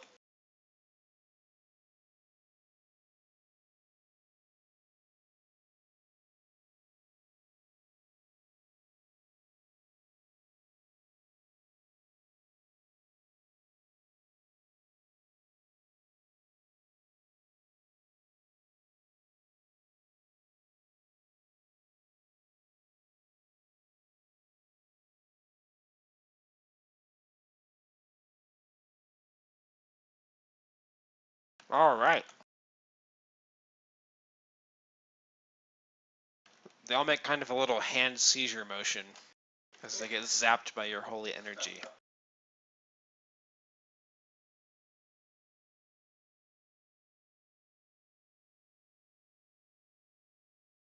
They're diminutive, they can't threaten. Mm-hmm. I mean, if they were in your square, they would threaten, but they're not, so.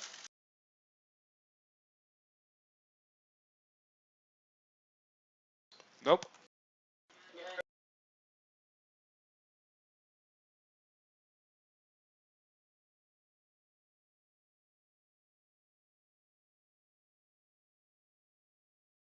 It's because their reach is 0. They can't reach outside their own square, so.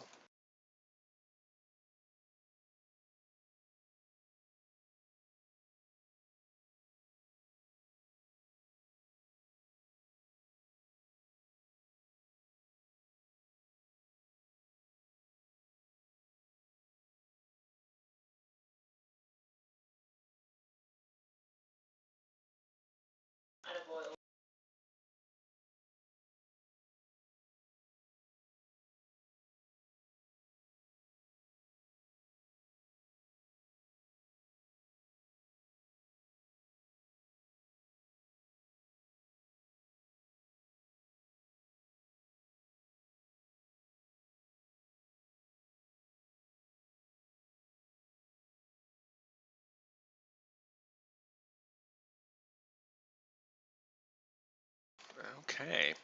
Old River will stand up, provoking the hand that is in his square, who will miss.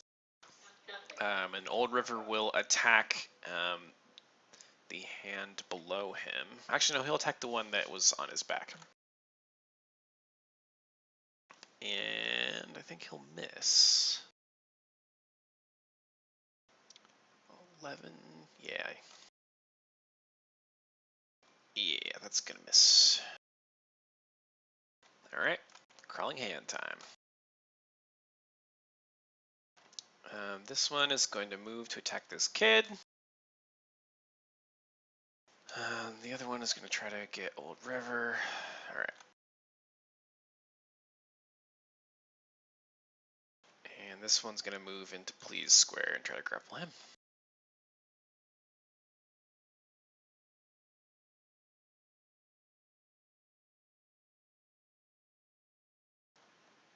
Okay. This kid just fell down to the ground. Old River.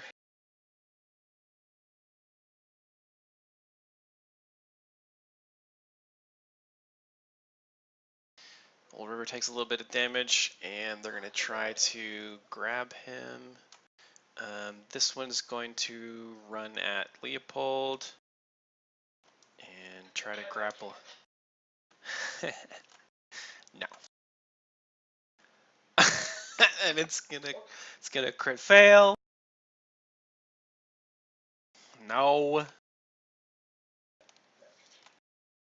So it missed, but it's still in your square.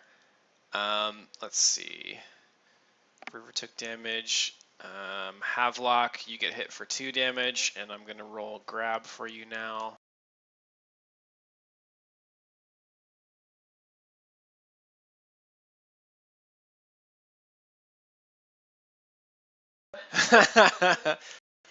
Does a 17 get past your CMD? Alright, so you are now grappled as it wraps its hand around your neck. And it is now strangling you, so you must hold your breath.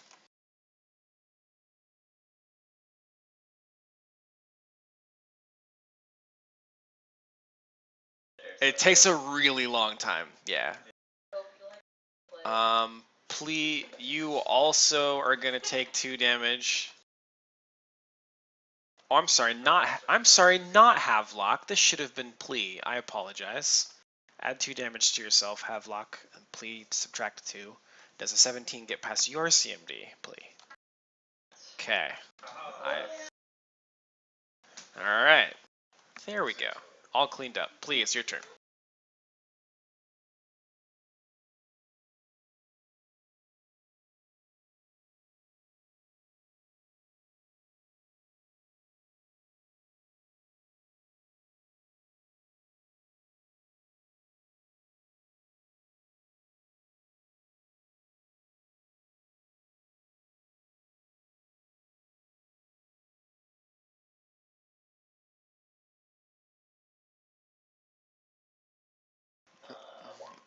Okay.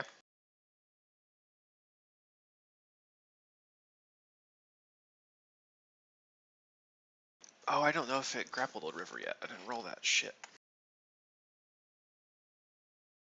Well, that meant he's not on the ground anymore because Havelock healed him. Let's see. What's Old River's CMD? Yeah, it did grab him. Okay. And now you're taking control of the grapple. I don't know how that works, but it just gained the grapple condition with me instead of. I don't know. Let's consult the magical grapple flowchart.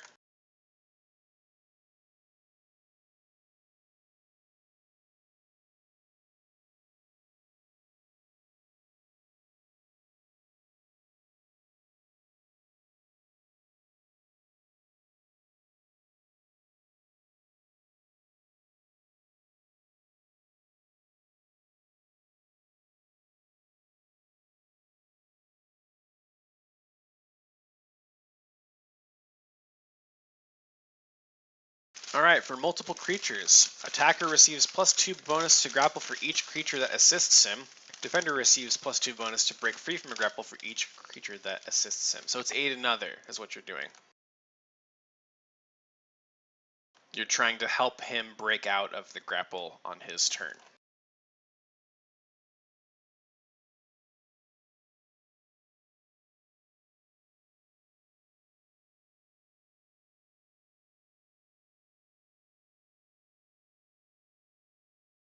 Yes, and the way that works is he gets +2 to break free.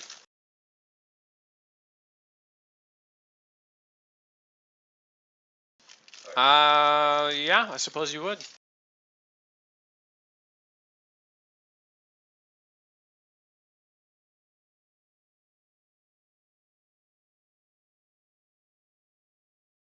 Oh yeah. Yep. You successfully grapple with the hand. The kids are going to try their luck again. That'll hit. Let's see. Oh. You see it. You see one of the children over here just slap it down. Actually, that child's unconscious. Never mind.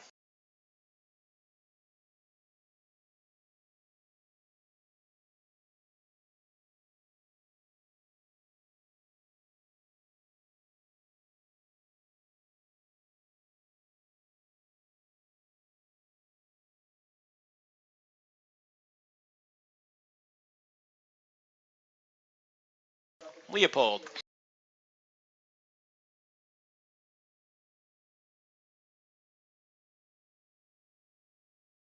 No.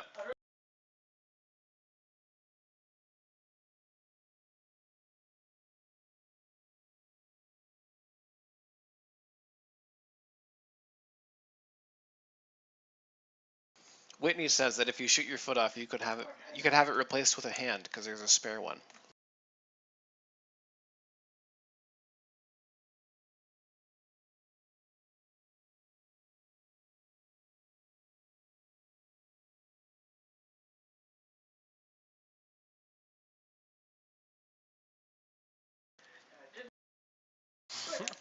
Xenesis.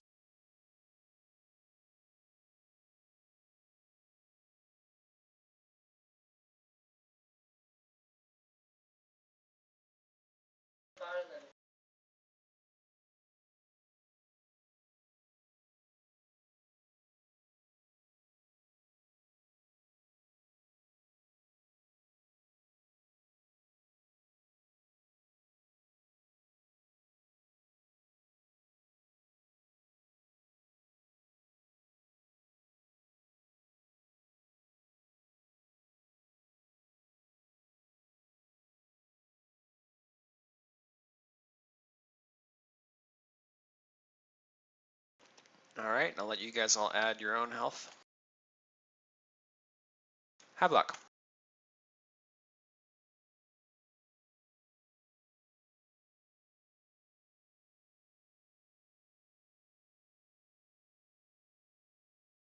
Yeah.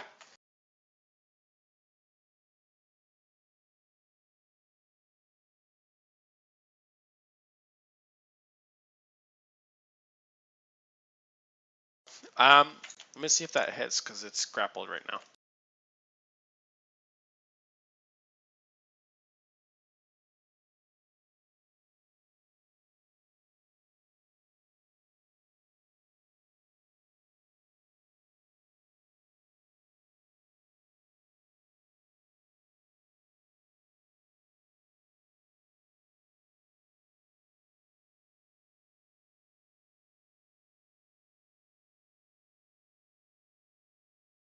That's still gonna miss, unfortunately. Old River is gonna try to attack the hand that feeds him. Oh yeah, you're right. You're right. He can try to escape. And he's gonna fail. Damn. Yeah, he didn't roll very well.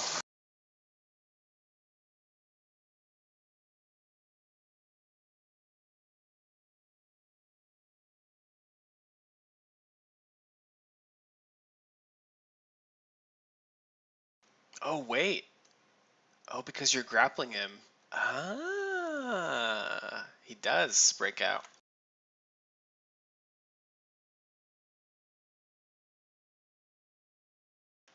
Um,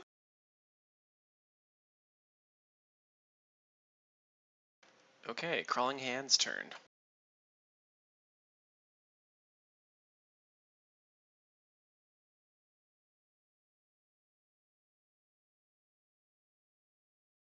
I don't think, do they keep, surely they can't claw and choke you.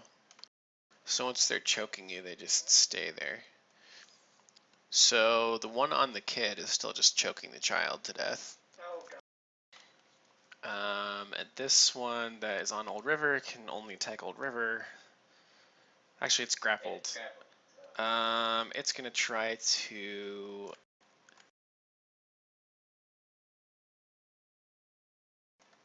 I think it's gonna try to attack you. Well, but you're in a different square, so are you holding it like really? I think that makes sense. Yeah, let's do that. Tiny creatures are weird. Yeah, it's gonna try to attack you.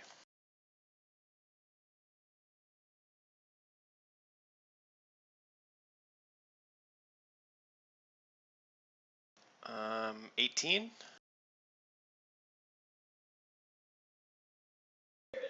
attack you.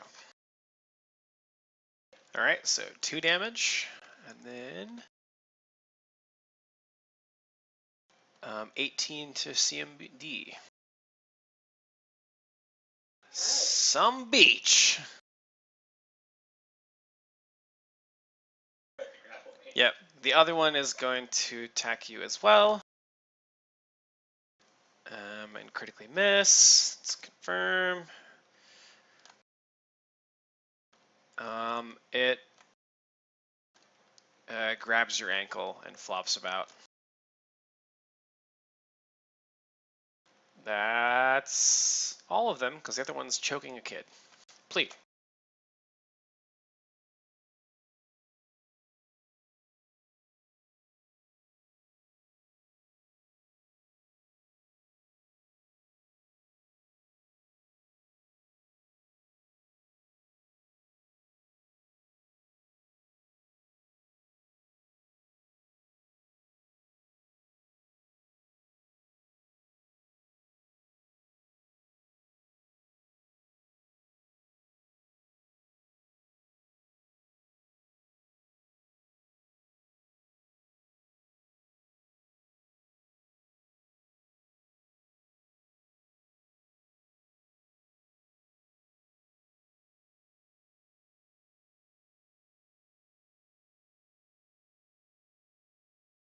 Huh.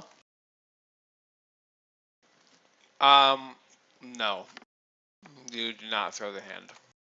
You try to, but it crawls out and skimmers down your arm.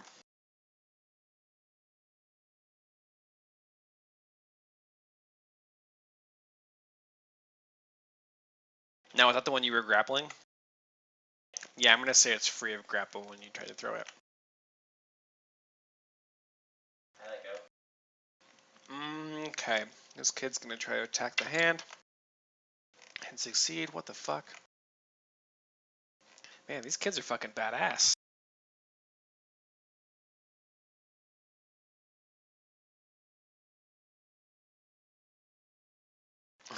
This one's going to come help the monk. Miss. Leopold.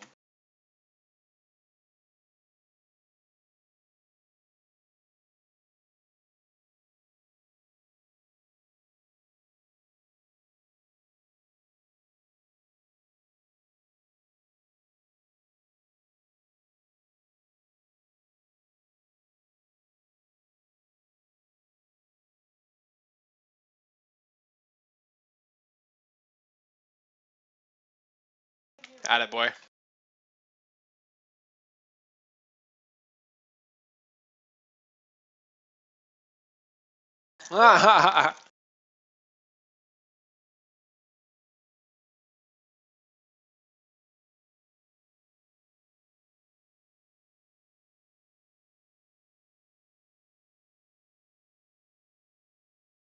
Attaboy. Which one are you shooting? Okay.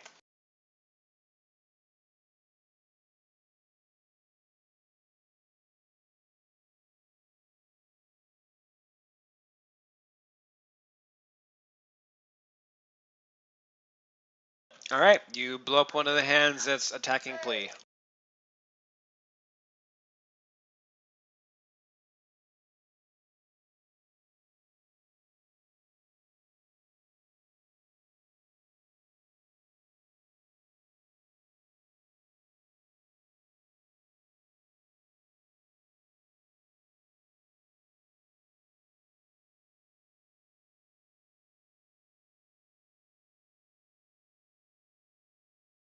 Is this healing for everybody?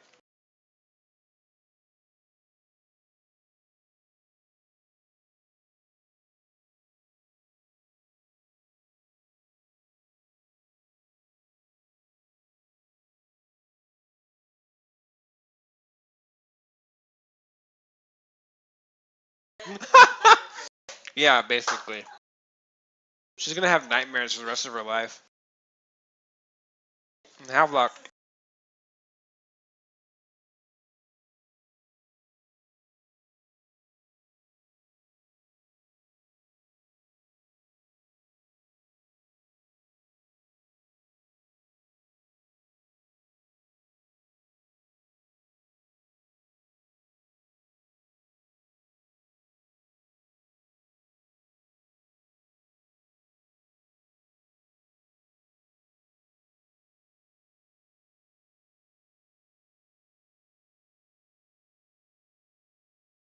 Squish. Old River will attack the only remaining hand. He'll hit. What is Doggo's damage? 1d4.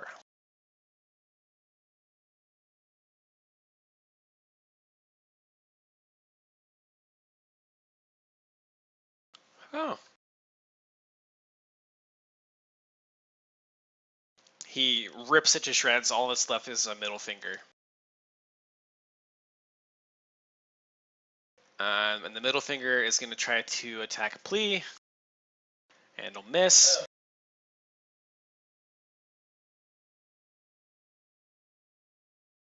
Plea, it's your turn.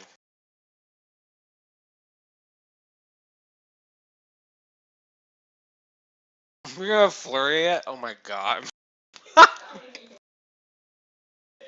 Plea throws it up in the air, and as it's falling down, he just punches it as many times as he can. And it just becomes this smattering of blood that flies all over the child in front of him.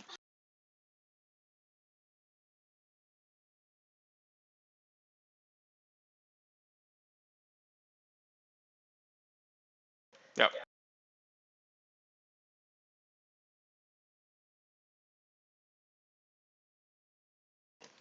Her eyes are wide and her mouth is open, and she just looks like she's shell-shocked and has no idea what's going on.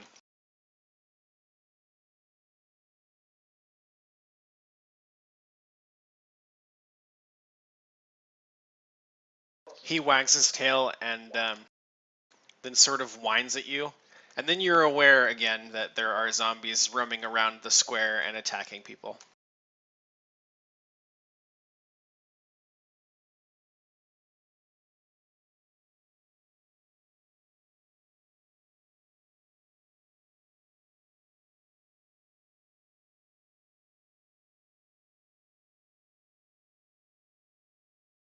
Yeah, this would be before the town hall burned down. Let's see. Give me a perception if you want to look around the square. The kids are okay. Nobody dead. Yeah, just ignore it.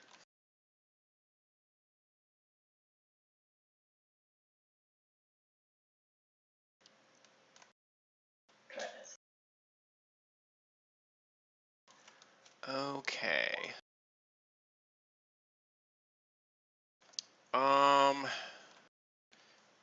Okay. Let's see here. I would say that you recognize most of these zombies. Well, you're able to surmise that most of these zombies are like relatives of the townsfolk that they thought were buried in the cemetery to the north.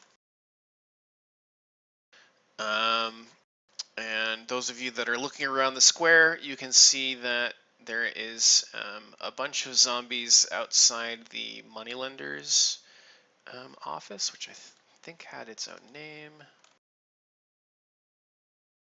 The Silk Purse is what it's called.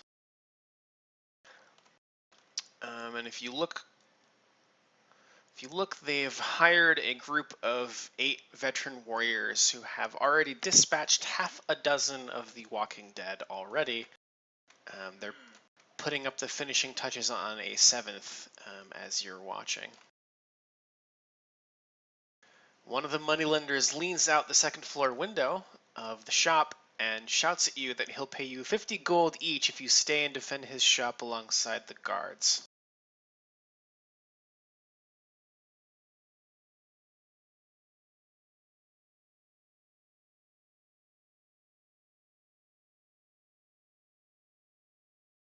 Yeah, 50 gold to each of you.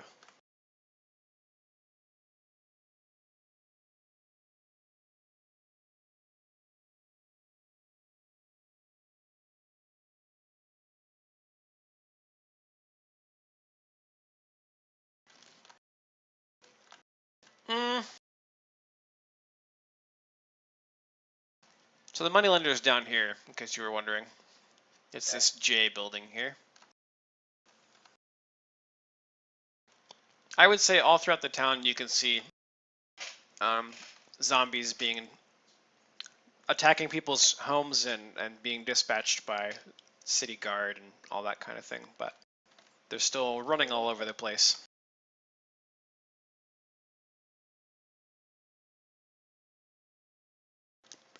You're able to surmise that pretty much the entire town is overrun.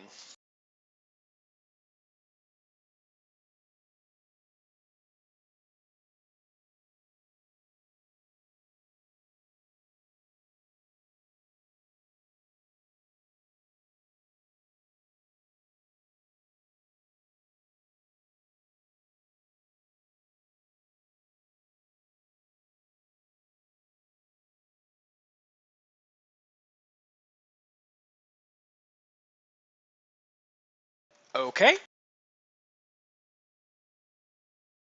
We can certainly do that. Let me reveal area around Kendra's house. Do you want to walk there and kill stuff along the way, or do you want to just go to Kendra's house as quick as you can?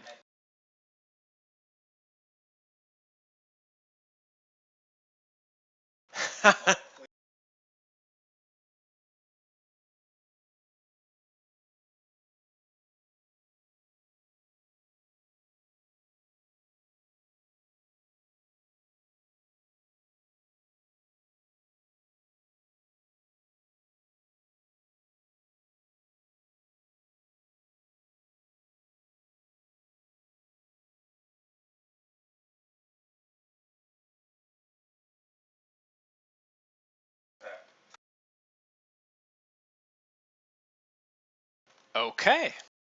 Now the nearest ones are outside of the moneylender's shack. There is still a dozen or so of them. And if that's where you're stopping, then I will get some of those out.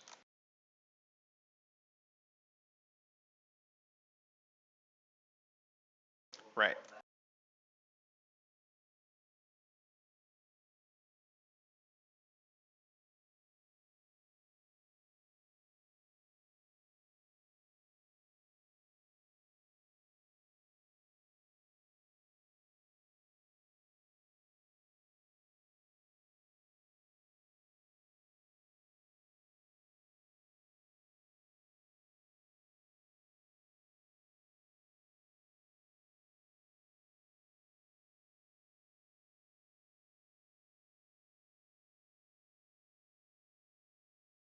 Okay, and I'm not going to bother drawing the guards. You'll just know that they're there attacking them. You're just like running by and attacking once? Or what's the deal here?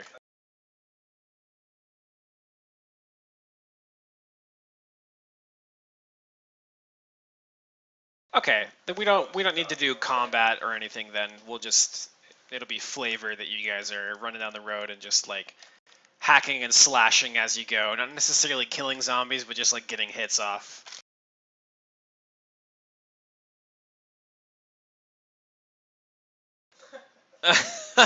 Noted. Sure. I'll write a note here. Ran down the road.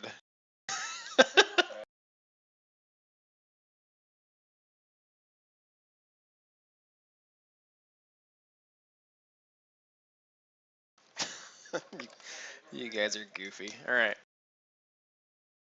You make it down to Kendra's place.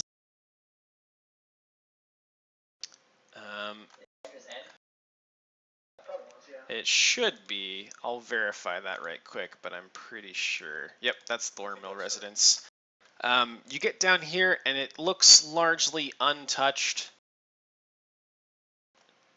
You don't see a whole lot of the zombos running around. It got thinner and thinner as you got south.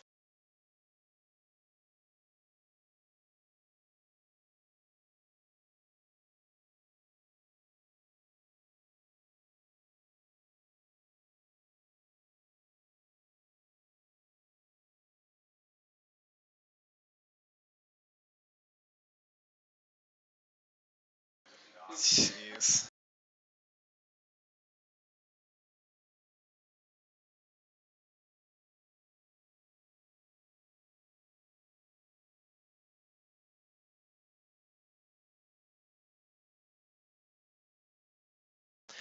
You get inside, and Kendra is nowhere to be found.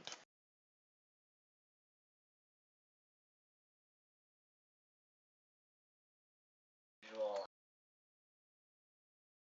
To see if she Yeah, I was guessing that you had looked around the house and hadn't, couldn't find her.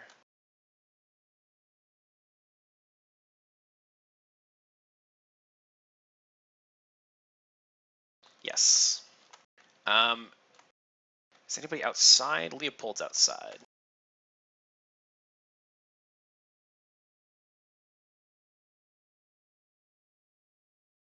A man comes sprinting over the bridge in your direction.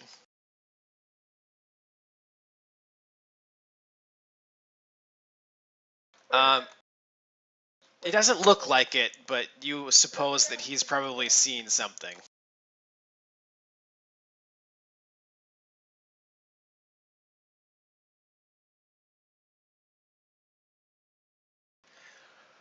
Uh, you could give me knowledge religion or knowledge history, and if you rolled high enough, I could give you something.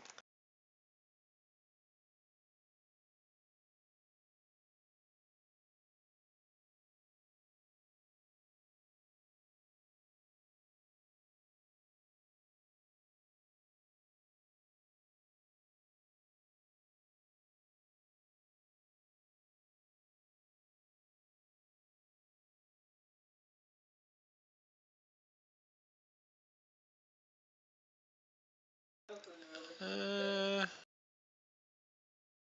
me see if there's a DC for this. Oh, there would be. It would be built into the game. Caster level.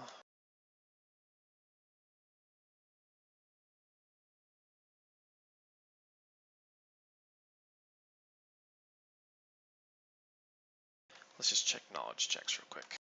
Let's see.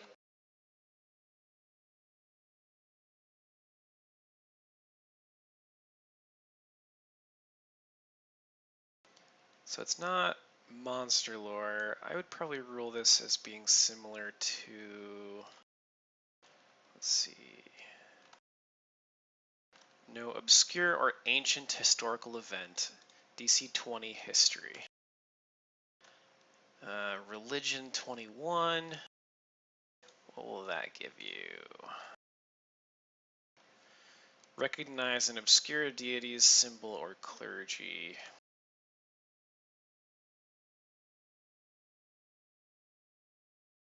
I don't think 20 is going to be high enough for religion, and nobody else really rolled high enough for history.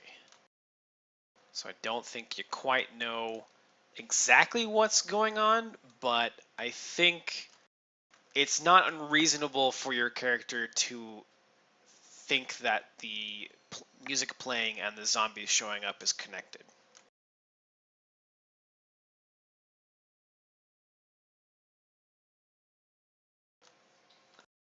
The music sounds like it's coming from the north, near the graveyard. But there was a man that came running over the bridge down here. I don't know if you guys want to deal with that first, or... You guys, are you splitting up?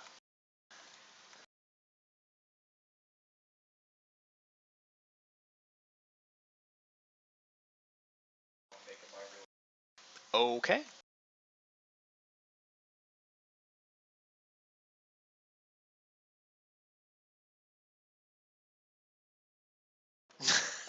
It's the same token, yes. You recognize him as Rufio, the Temple Acolyte. Yeah, he's the guy that Havelock has harassed in the future.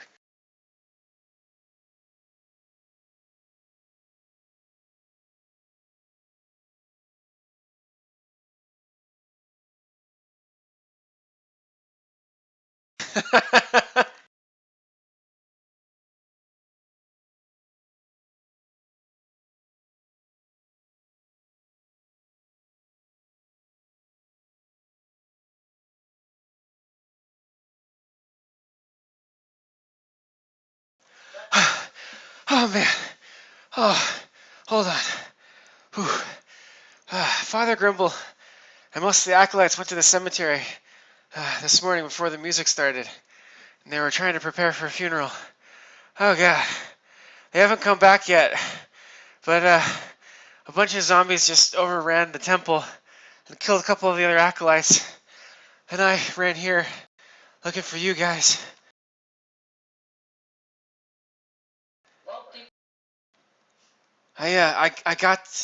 I gotta get to the cemetery. No, I gotta go get Father Grimbro and bring him back.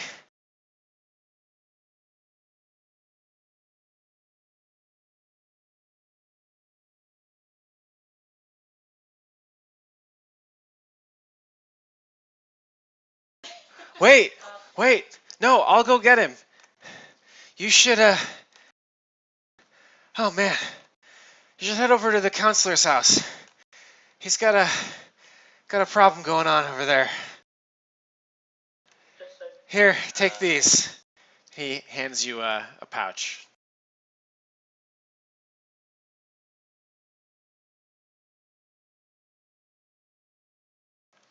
There are 7 scrolls of Cure Light Wounds. But now you guys can decide if you want to follow him to the graveyard or if you want to go help a councilman with a zombie.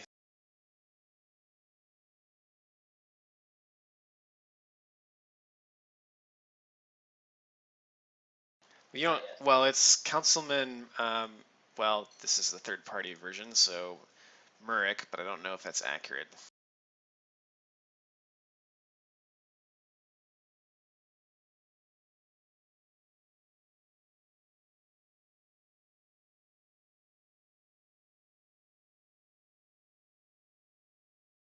Councilman Garen Murickar.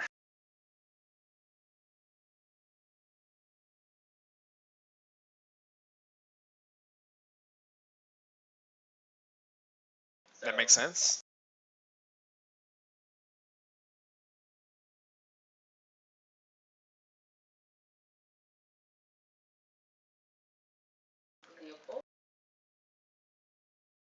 I would recommend that you stick together in your decision.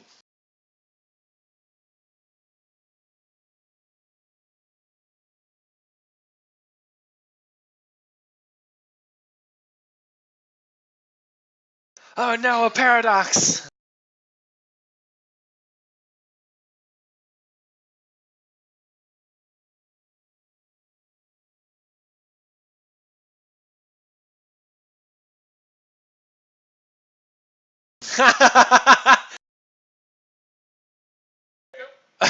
Shit. That's funny.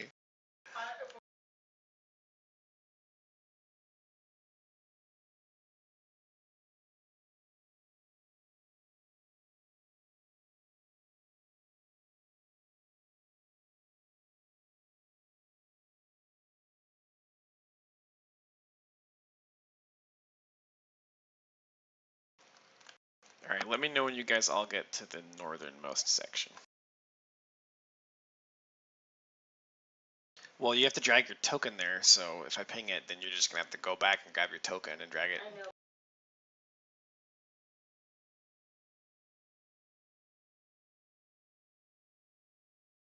Do you want me to ping you to that spot?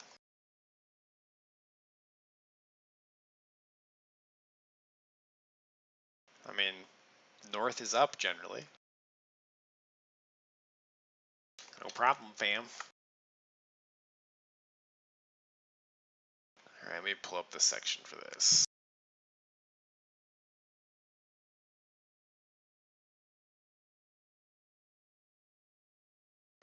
Alrighty, well, as soon as it gets that figured out, I'll reveal what's going on up here.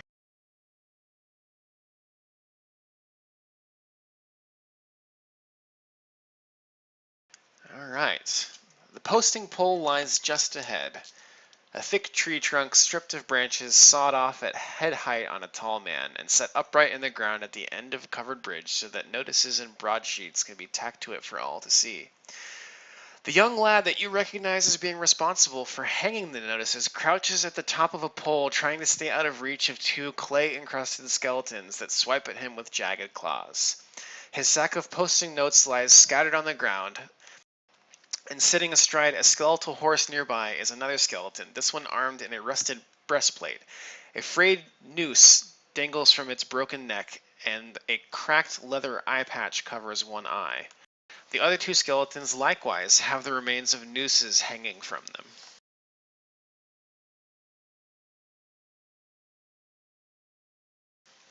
You could do history if you'd like. Local would be alright too, but we can do history, I think. From Xenesis' studies of the history of the town, when you guys were in the town hall looking through all the books and stuff, Xenesis remembers hearing about a group of thugs. Let's see here. Yeah, so about 40 years ago, there was a bandit called Kerchega, who was caught and hanged at the covered bridge by the townfolk after he had been plaguing the area with like fairly bloody raids for an entire year. His two accomplices were hanged with him, and before he died, the townsfolk killed his prized mare. Yeah, his horse. They were all buried at the river embankment near the bridge in unmarked graves so that their memory would be forgotten.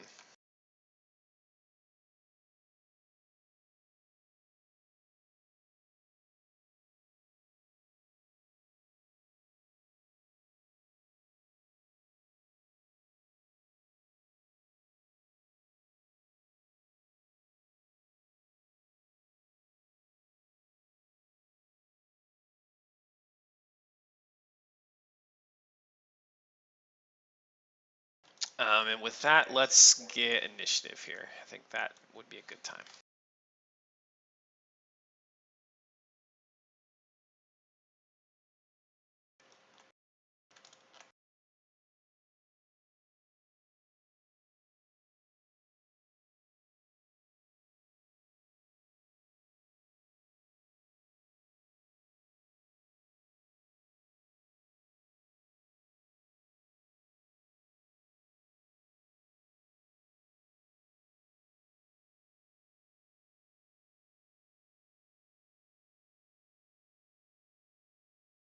Alrighty.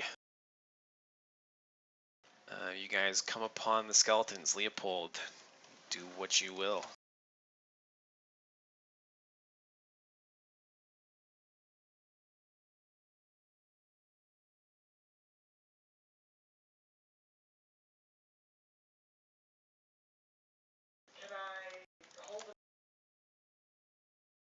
There's your pony, in case you're wondering. Yeah, for a rotting corpse. Yes.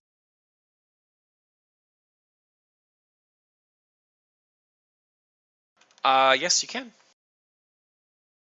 Havelock. That's, you're preparing an action,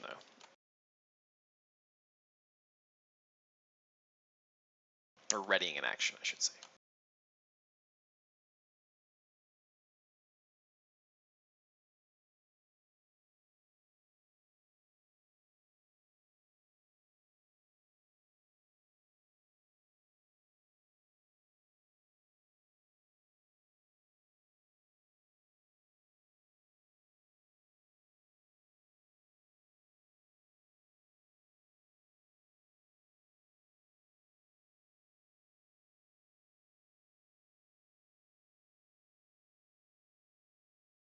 Yeah? Okay. The guy on horseback, you can hear his teeth chattering as though he's trying to speak. And the two skeletons turn their attention away from the pole and look right at you. Plea.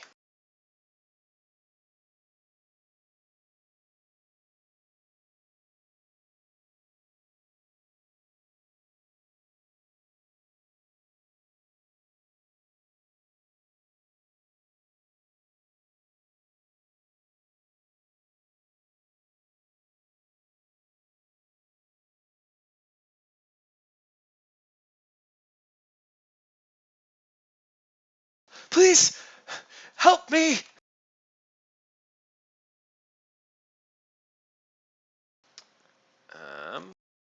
Human skeleton.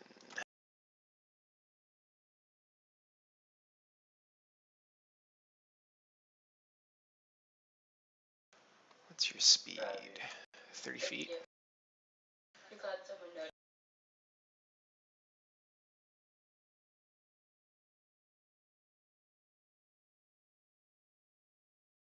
Yeah, they'll both move to attack Havelock. I don't know why I'm rolling it that way. I made delicious macros for these. It's going to attack you with a broken scimitar and its claws.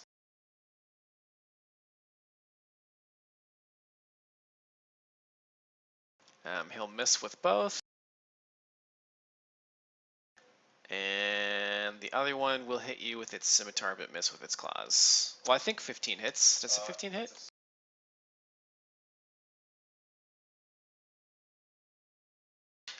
So it would hit you, but it bounces off some holy magic, and the skeleton grunts in frustration.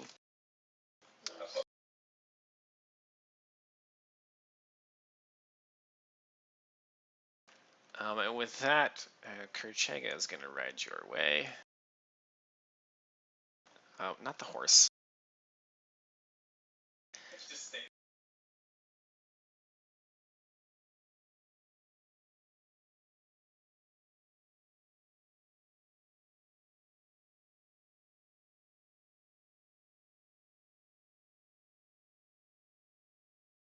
Well, he didn't charge you.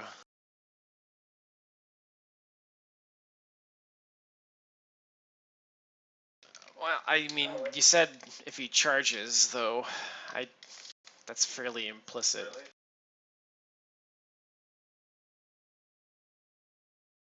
It's just like, I was taking that like bracing for a charge with like a spear, but you were doing it with a ranged weapon.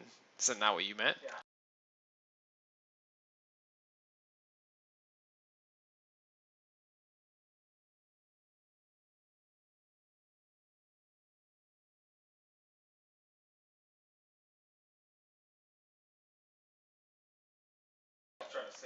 I mean, you can shoot if you'd like. That's fine. Just generally, if you ready an action and the event doesn't occur, you lose the action. But this time, I think that's fine. Go ahead.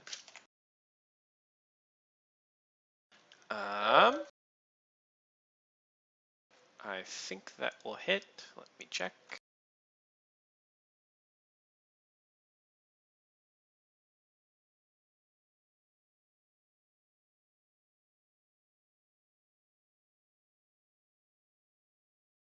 Actually, it's gonna miss.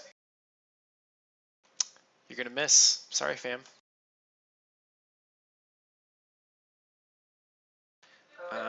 He's going to attack the Havelock.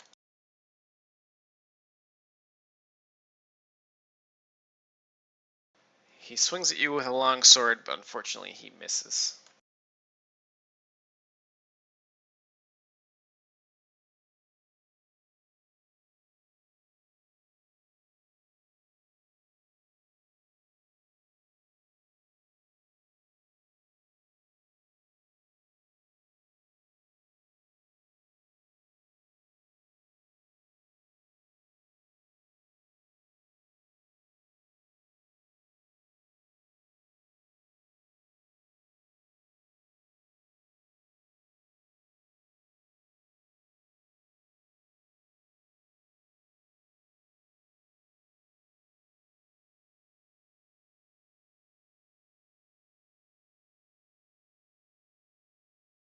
What else are you doing?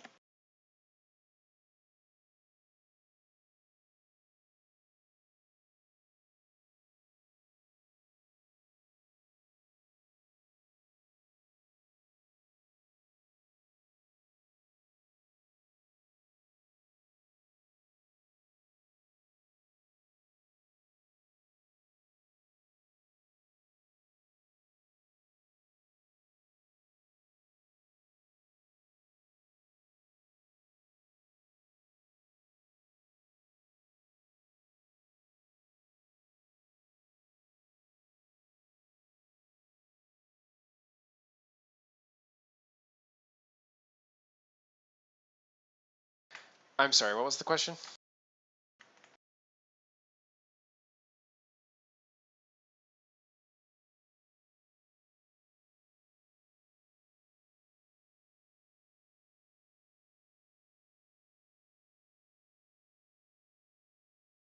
That would be a standard action the next turn.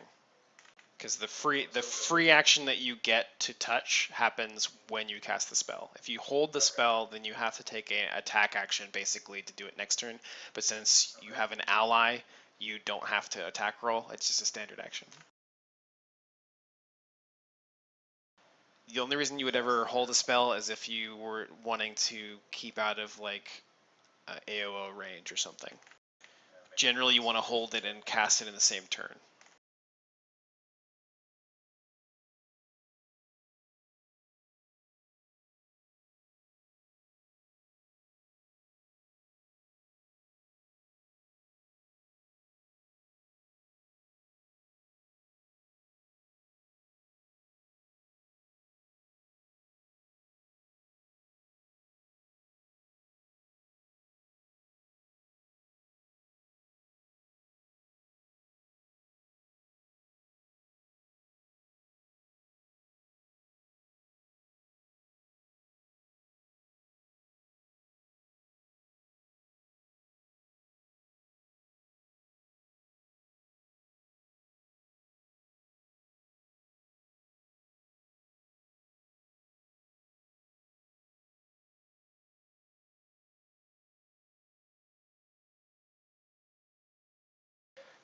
That will also miss if you're shooting the horse guy.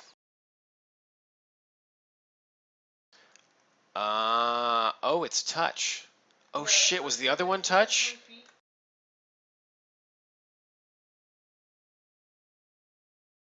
Oh, that's cool.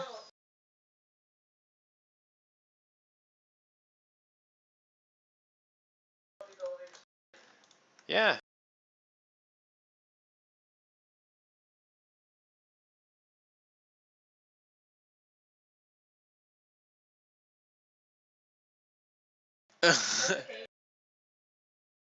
Jeez, yeah, you hit and deal quite a bit.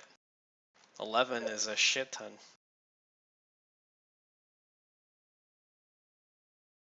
Yeah. Have luck, you're up.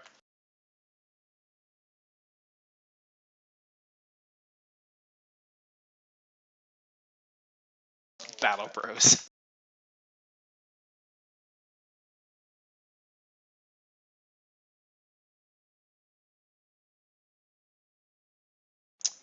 You will hit and just obliterate him. So which one did you attack? Okay.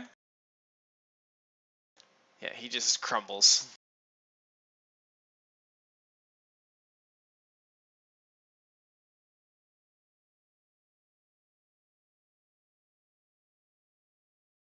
Great swords are 2d6. Fuck, man. That's fucking nuts.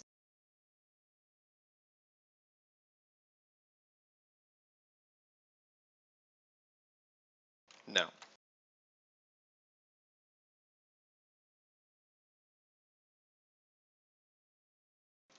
That's stupid.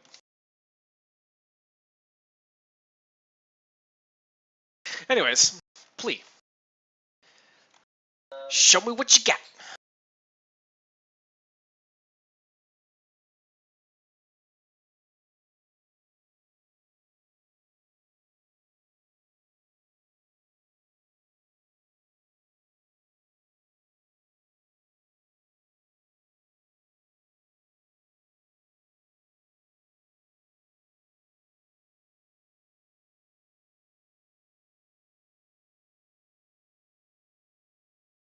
I think that's probably okay.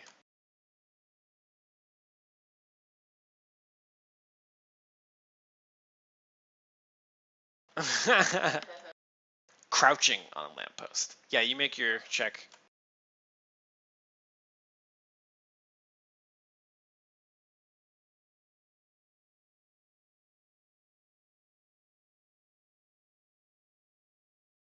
Okay.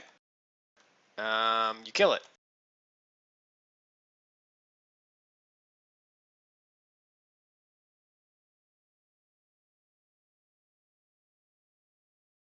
Oh yeah! Oh shit. Well, I guess it doesn't matter because he still hit it for 10, even with DR5 over bludgeoning with Gabby's greatsword. So yeah, yep, they're both dead. No, you hit the other one because I forgot the DR earlier.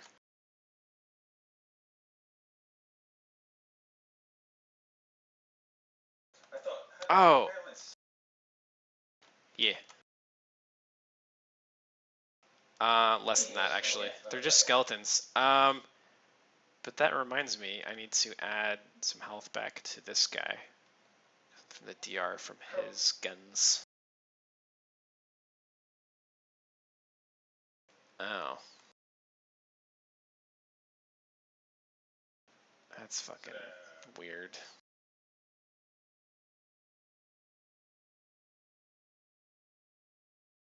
I feel like I made a ruling on this previously.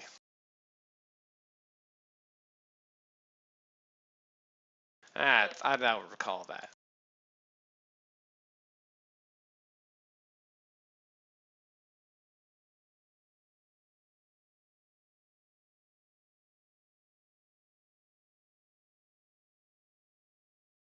Oh yeah, I remember this because it was skeletons being attacked by guns.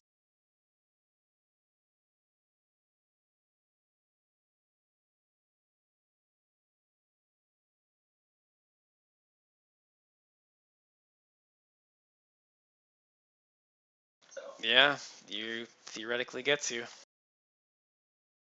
That's so weird though.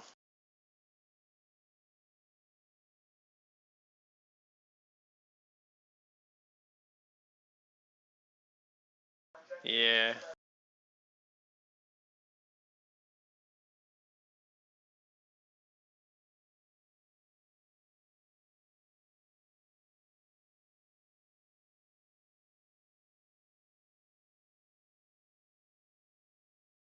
Alrighty. Kerchega is going to attack Plea. No, he's gonna go after Havelock. Or not Havelock, but Leopold. Yeah, for sure.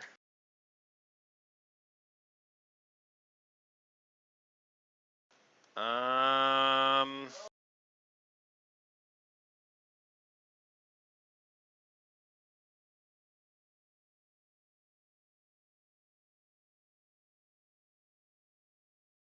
Hmm.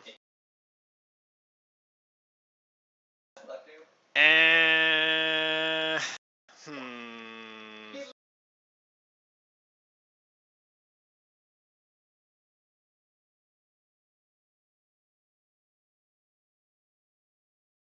I'm the DM. Shut your mouth.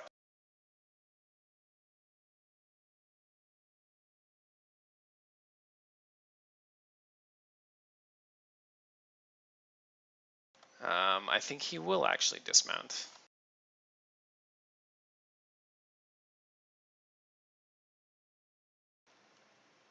Yeah.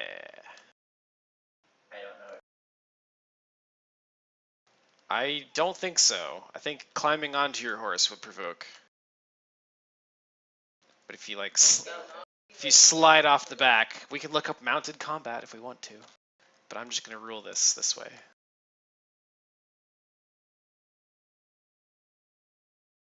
Yeah, I avoid it at all costs because it's just awful. It's fun if somebody wants to do it, but I don't really want to deal with it if we're not gonna have to. All right. Yep, they're both undead. And they're.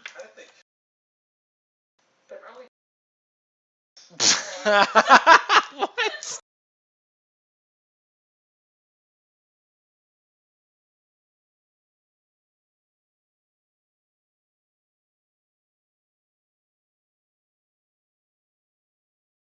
Jesus.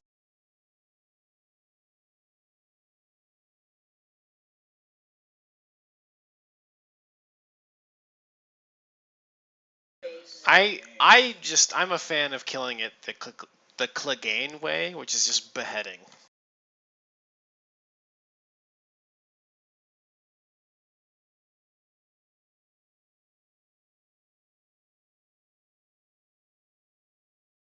Well, that's because a knacker is somebody that takes a rock and you just knock it on the side of the horse's head and kill it. You don't beat it to death with a rock.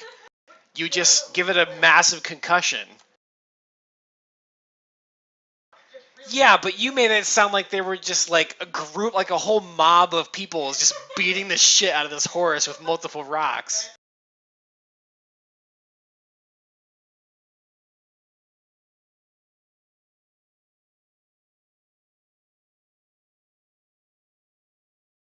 Your mom is a royal knacker.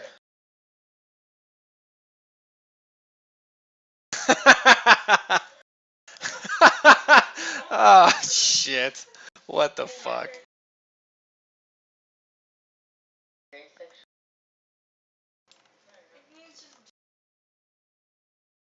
Alright. Alright, so anyway. This took a weird turn. Kerchega is going to attack Plea. And so is his horse.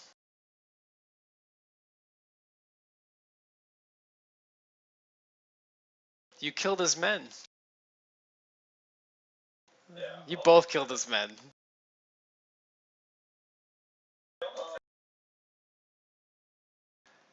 So anyway, does a 17 hit? And how about a... What does he do? Bite and hooves? Or no, I bet it's only the one or the other.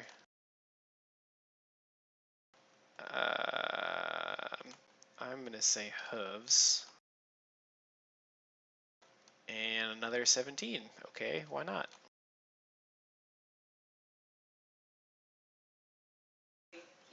You'll take 4 damage from his longsword and 6 from the hooves.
Hey!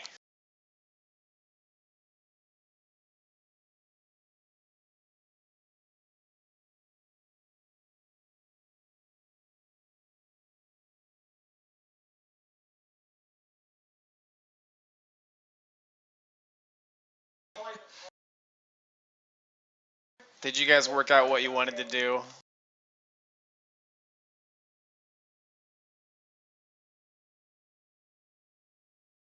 Yeah, it is.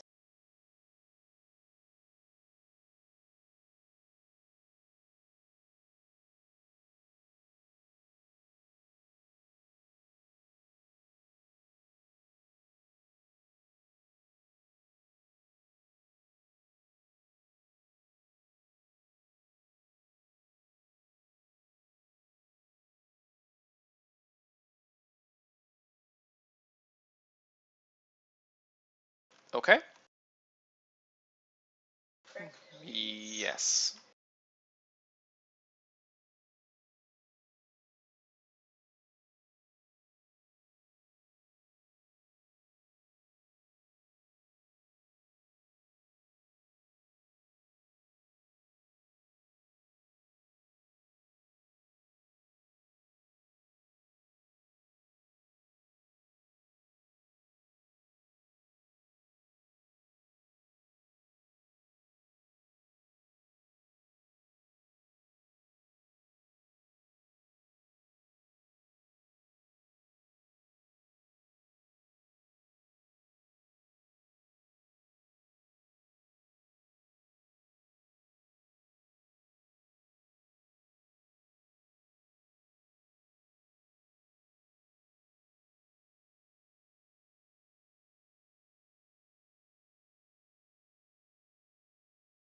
Oh my god. Leopold.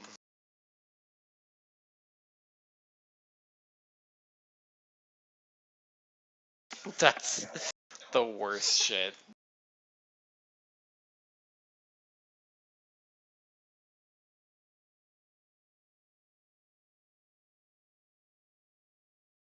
Oh, geez, Rick!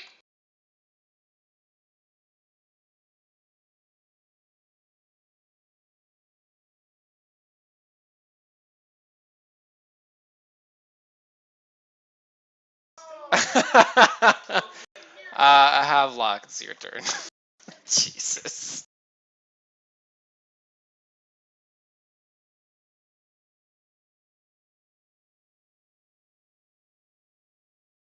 Kerchega.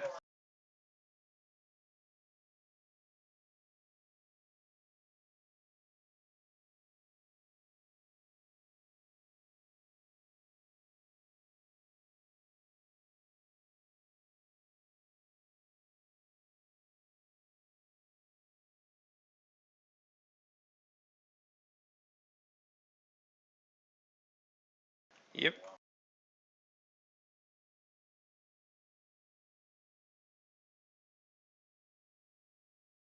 Yeah, you'll hit.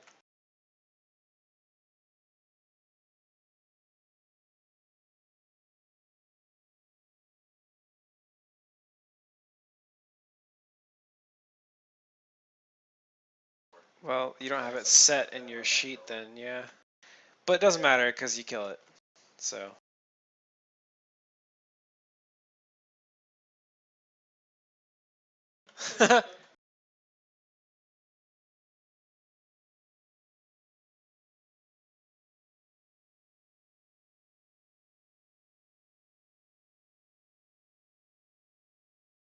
It's a tut. And you kill him.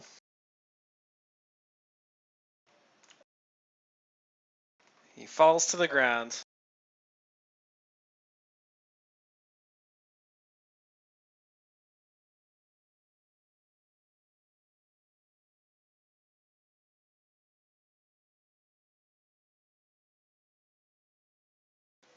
He climbs down, still shaking. So, oh, thank you so much. If you'll excuse me, I should really return to my father. I'm sure he's probably got some problems at the restaurant as well.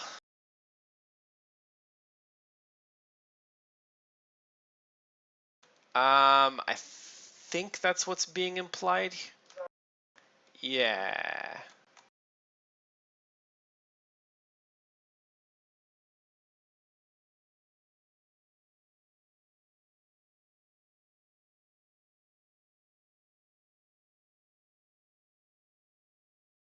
Oh my god.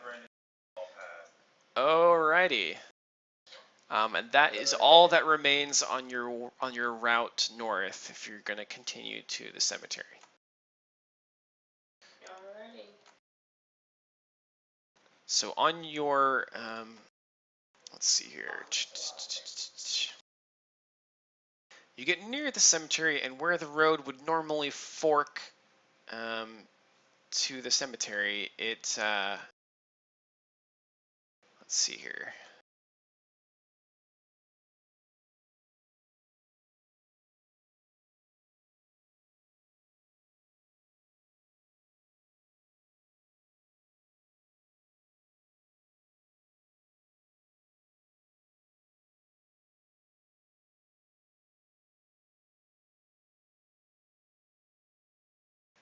I guess there's a hill at the top of the cemetery.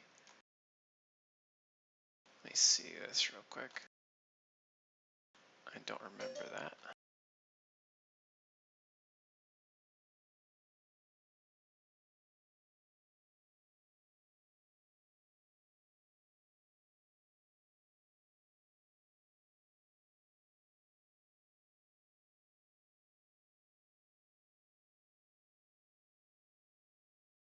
It's meant to.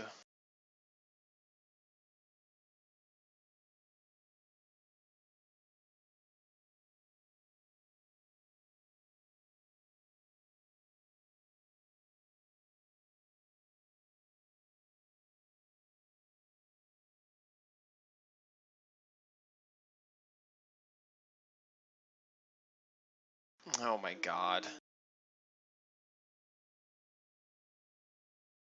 So, I don't know if you guys remember, but in the middle of the Restlands, there's a hill. Let me just show you that map real quick. We'll just go look at it real quick.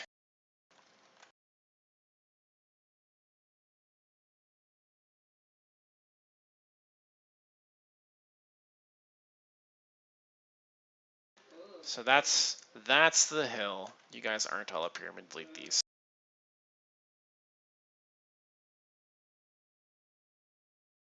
Sorry, where was Right in the middle.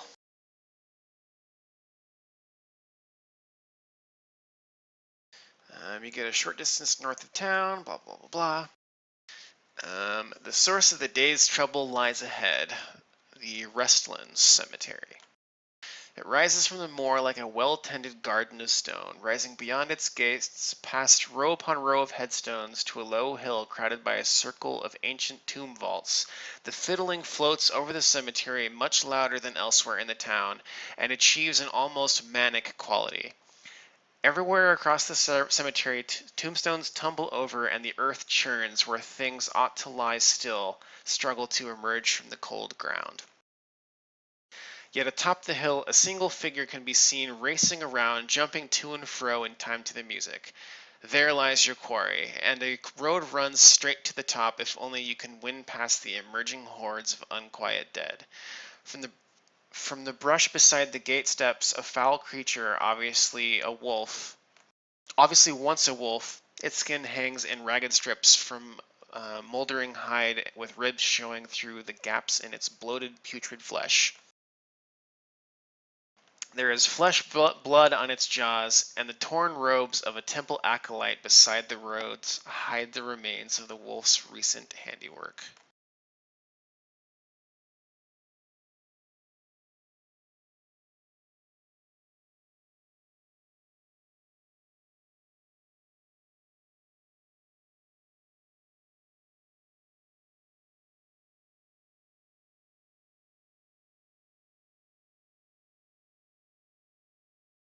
Whitney's face is perfection.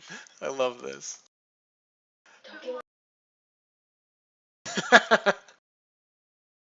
This is just like that time where she was like, don't tell them.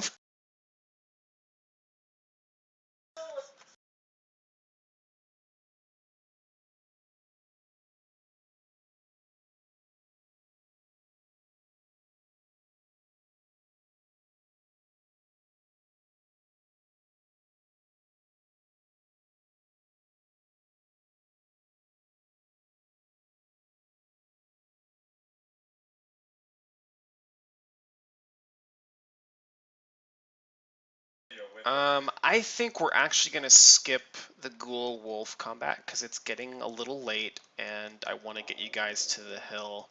Well, you're just going to melt it anyway. It's not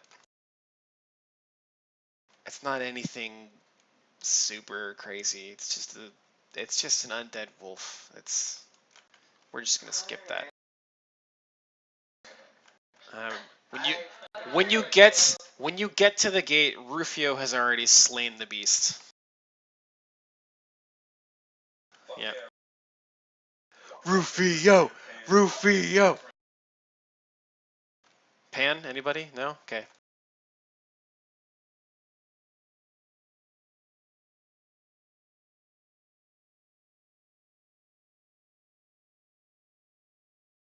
you did? Yeah.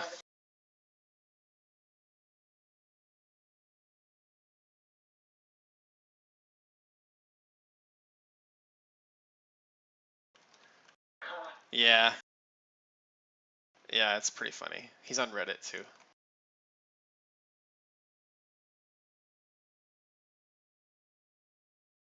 Yeah, we're just gonna skip all that shit. This is really long. It's big, man. We could have probably turned it into a 2 session, but I don't want to, so. Yeah, that's kind of my thing.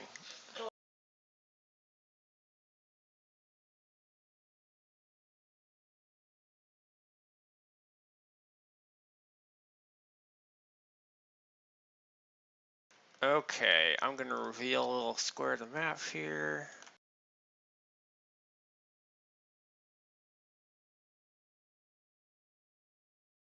Stand by.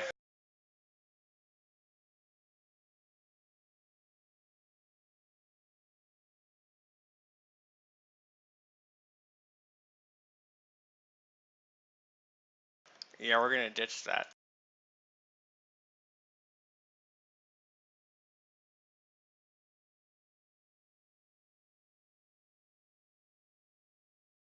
Okay, fine.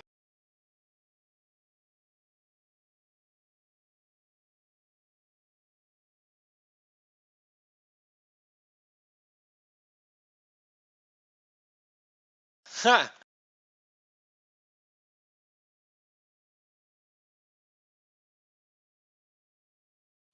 Too happy.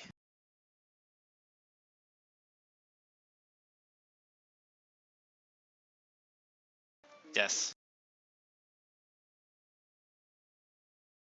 You can sure try.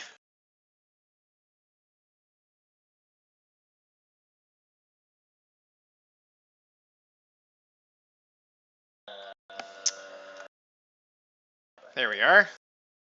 A cluster of aged stone vaults stand atop the overgrown hill with creepers and wild grass. It seems this portion of the cemetery is older and gets less tending than the other areas. Barely visible on the tall grass are a number of headstones, cracked and crumbling with age, and canted at wild angles from their long years exposed to the elements. Dancing among them like a vision out of a fever dream is an elven maid. She is barefoot with long, lithe limbs and wears a tattered and stained hospital shift and the ragged remains of a straitjacket that no longer restrains her. In her arms she holds a narrow-bodied gypsy fiddle which she plays energetically as she dances about. Her face is the very picture of transported bliss as her eyes dance with gaiety and unbidden laughs actually burst forth from her mouth from time to time.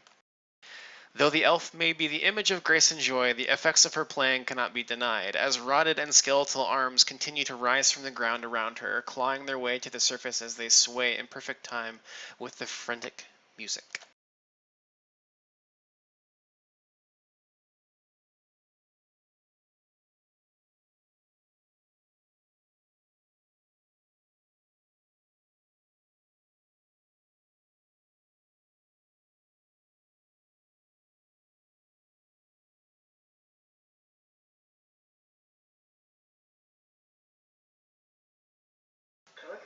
Those are just zombies.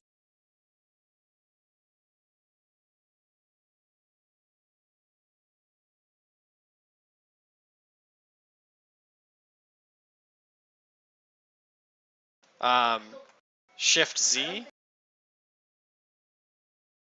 It's just like, well, it's just like pinging I shift click to move you. So you can hit, well, you can hit Z if it's a token you control. If not, you can't.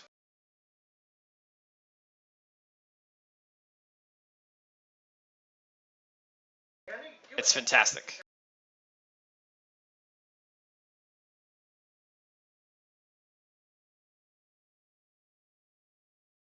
No problem, fam. Just reveal more of the map here for you guys. Yeah, we need initiative rolls.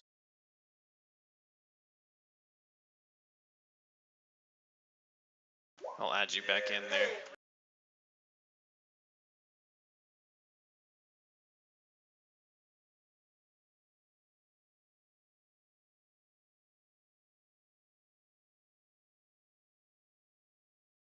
Ali Hendry needs to roll her initiative. That's a shitty initiative.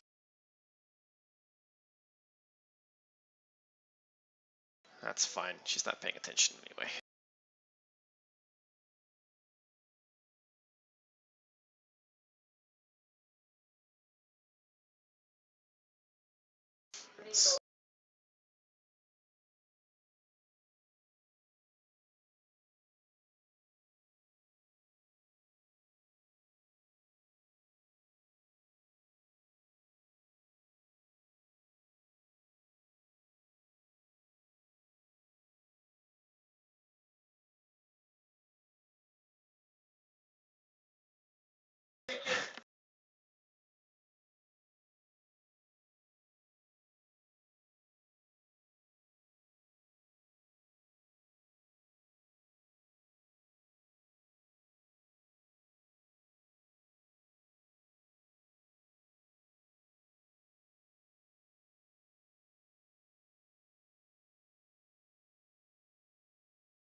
Wait, what the fuck?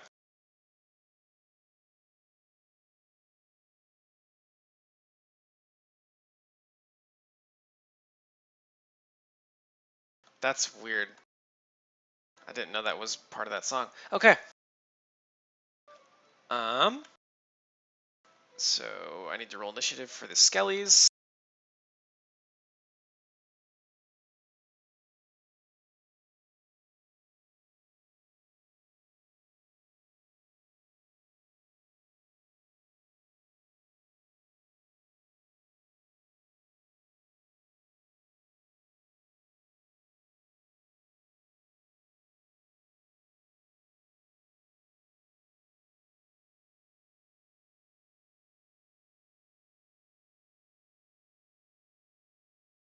Okay.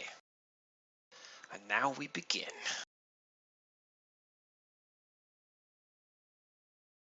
Human skeleton. 30 feet. As soon as they set eyes on you, they run your way.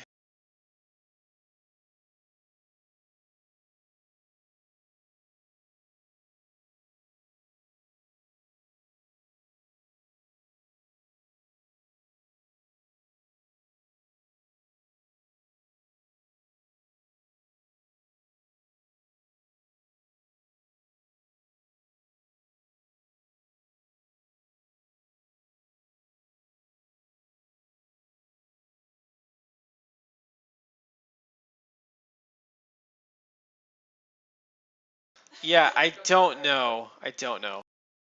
We're going to switch back to the other.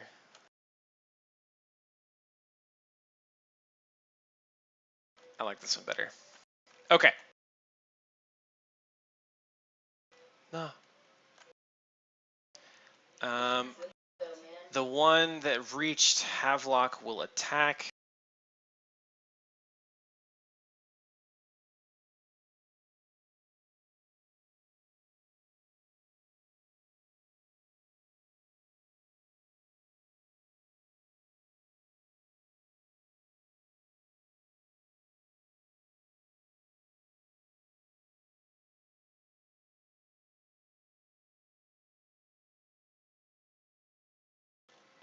And he'll miss with both attacks. Plea.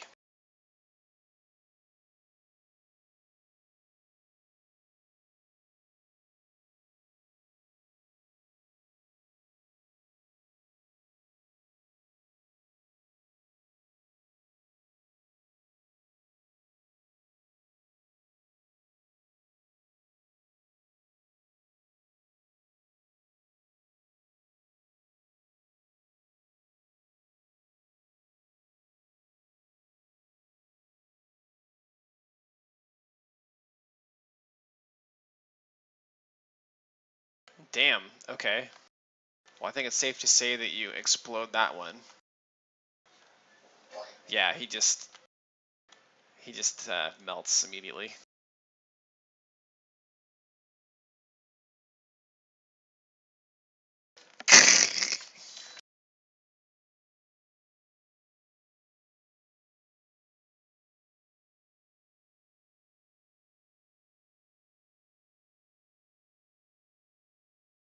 Okay, so you'll have an AC bonus against the skeletons then? Is that right?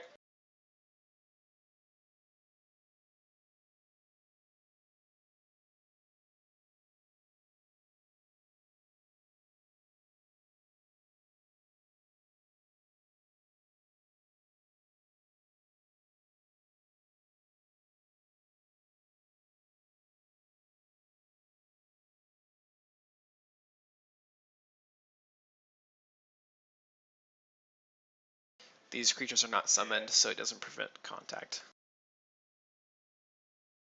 Yes, it does. Well, your Shield of Faith is a armor bonus or a shield bonus?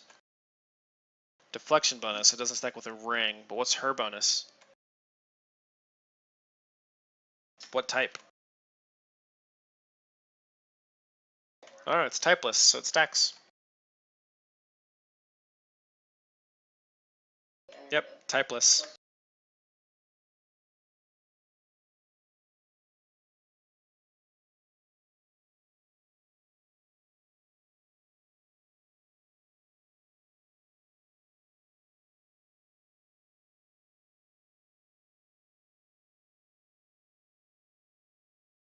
Mhm.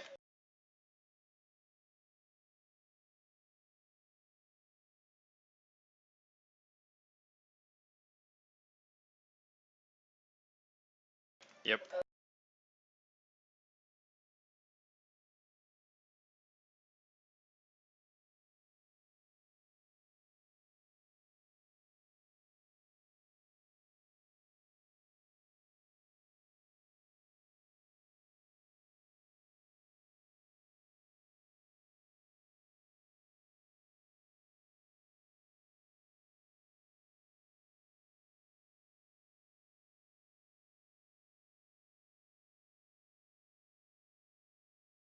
Alrighty. Havelock.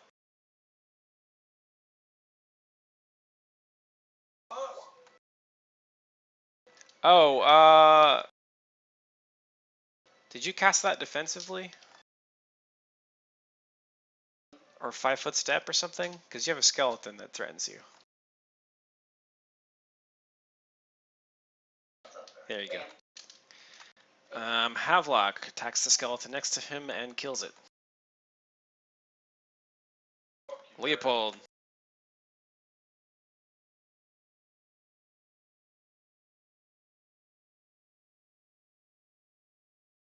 You'll hit and kill it.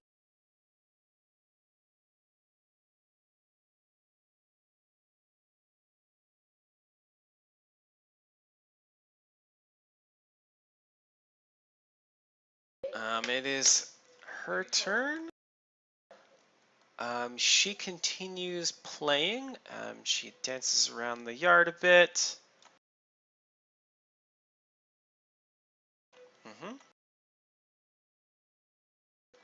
Skeleton turns.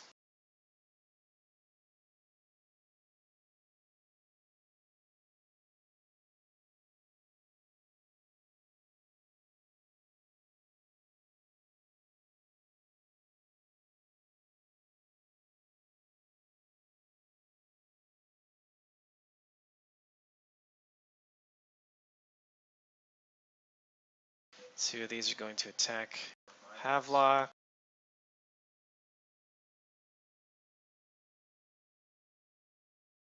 What's your AC, Havelock?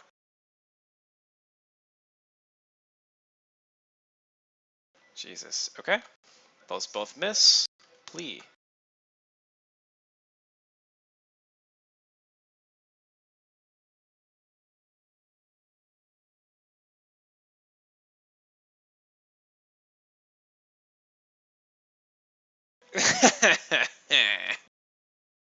How do you think I dex tanked all those fucking cards?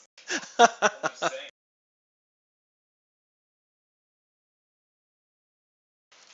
I didn't.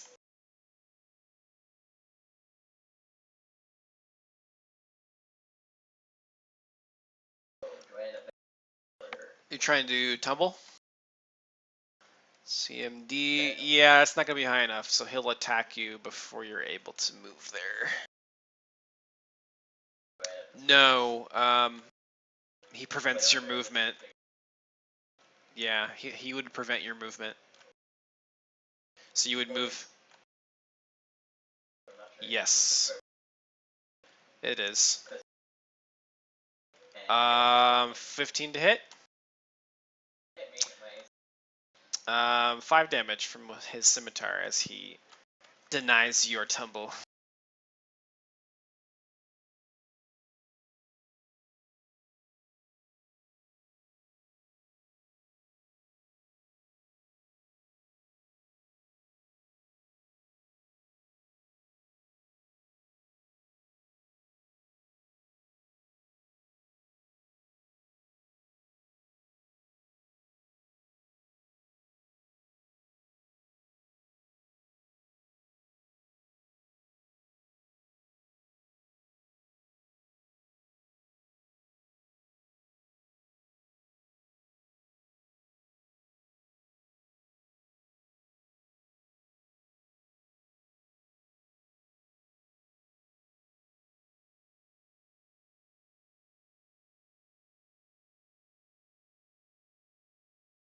And you're dead.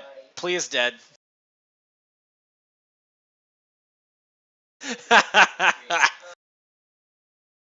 Havelock.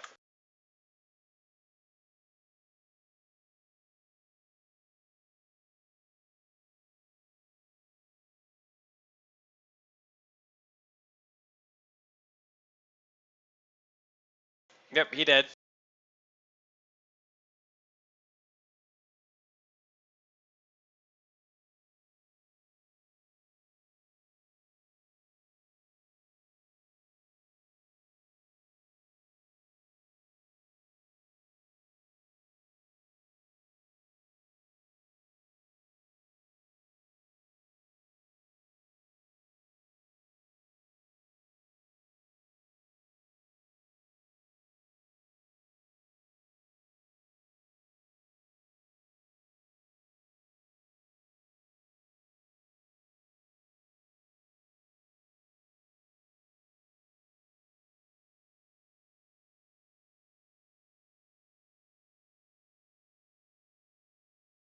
I would say partial cover,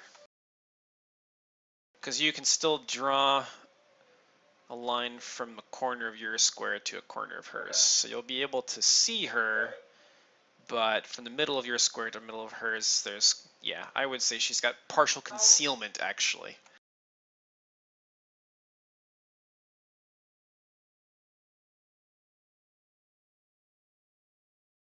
Uh, the loot?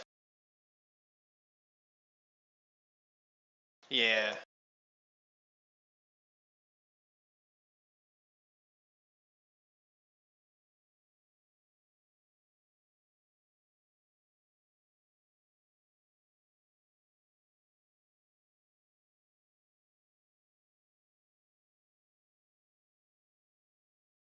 Yeah, you're using meta knowledge there a little bit, bud.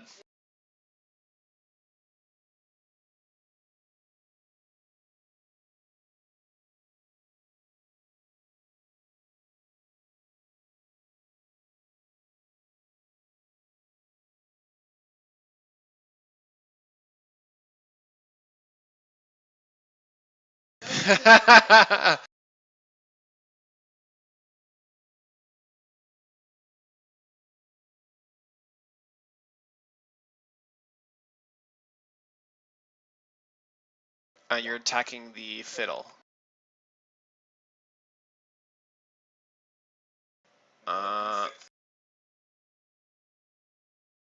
So the fiddle is in her possession. So that would still have her AC. Oh, it is CMB. You're right. He's trying to. Well, no. It's.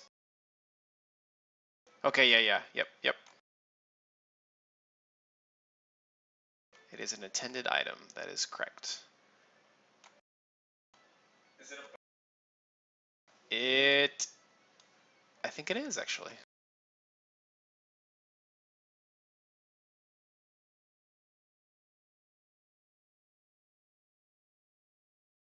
Yep.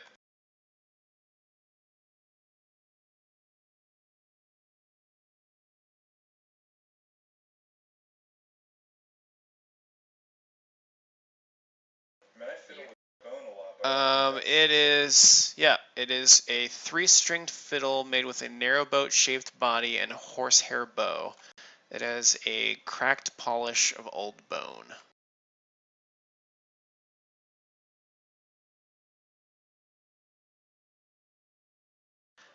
You do hit the fiddle, but you notice that your bullets don't do as much damage as you thought they would.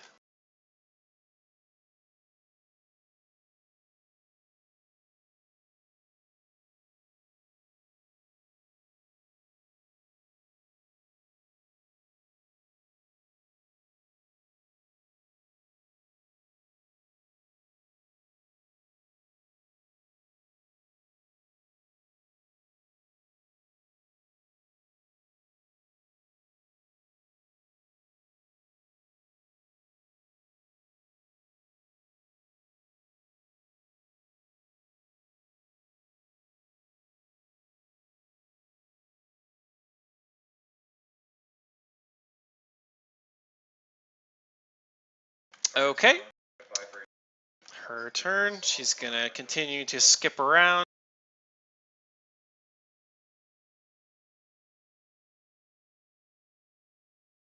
Okay.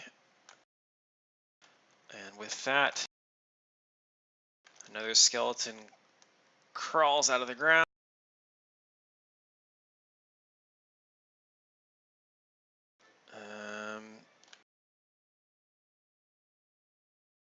That one moves to attack Havelock. The other one attacks Leopold.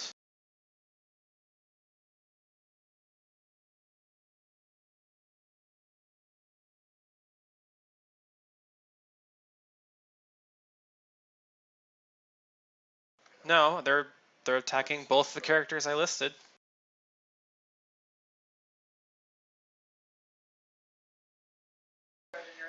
I'm gonna guess that a 16 doesn't hit you, Havelock. So yeah, these skellies all miss their attacks. Fucking useless.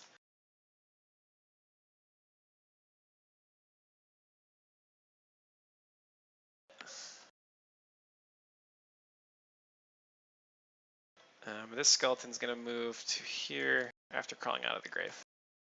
And now it's Please turn.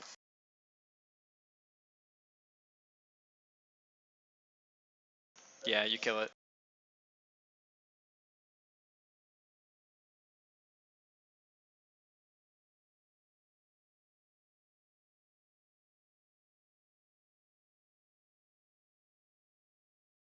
That's all I can do. Xenesis.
Yeah, she gets another d6 every few levels.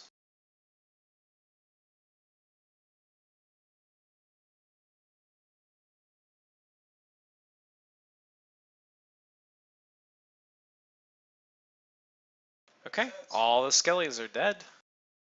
Havelock.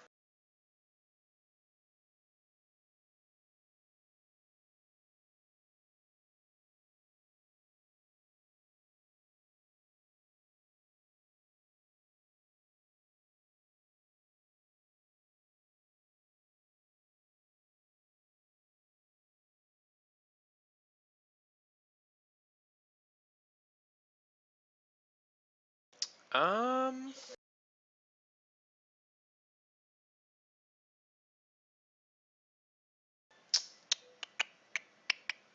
she does look alive.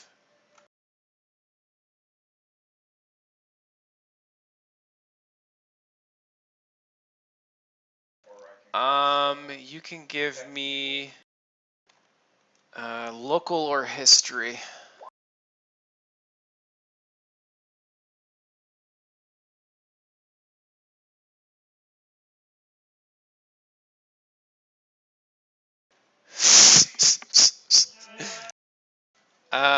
Okay.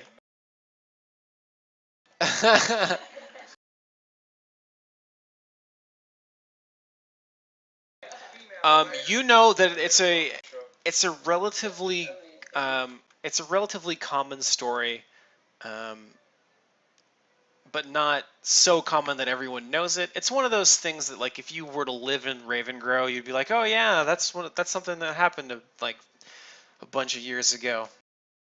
And actually, she doesn't look alive. I lied. Um, she looks more alive than anyone else here, though. Um, from when you move to this position, you actually are right near a gravestone, and it's dated around 85 years ago, and it says unknown wanderer foully murdered.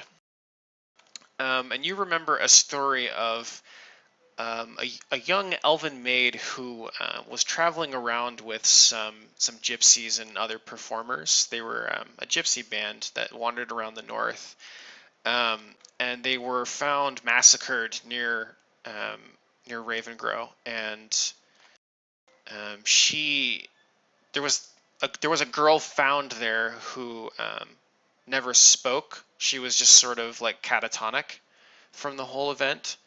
And they locked her in a like a ward basically, and she just lived her days there. But since you rolled a nat 20, I'll give you some extra goodies, because that's the common story, but you know a little bit more. Yes, it is.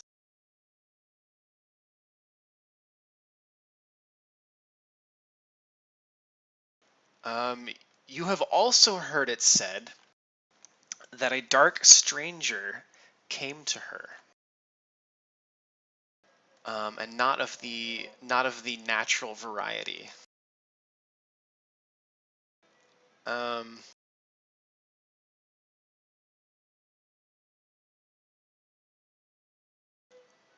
you have heard a story that a stranger had placed a curse on some of these gypsies, and they were supposed to play for him, but they refused. And so, to punish them, he massacred all of them right in front of her.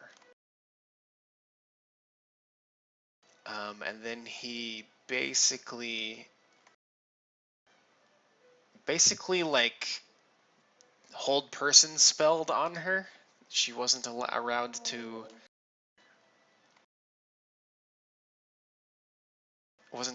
leave. And he sort of made a well. I'll just read this bit because I don't think it's gonna matter that much later. Um, he told her, "Your adopted kin have purchased your freedom at dear price this night.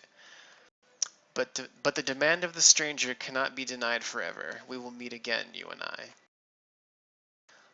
Then he was gone, and she found that she couldn't move or bring herself. Well, she couldn't bring herself to move for some time, and stared at the dew-stained grass where had stood the footprint of two cloven hooves that remained faintly visible. The villagers nursed her back to health, but she never recovered. She never spoke to anyone. She was passed from prison to asylum and was silent and alone for 85 years.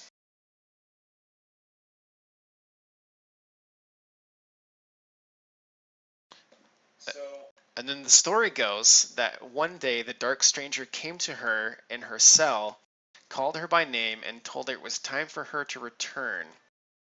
And he gave her a meticulously cared for violin that she began playing and hasn't stopped since.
You can't grapple the fiddle.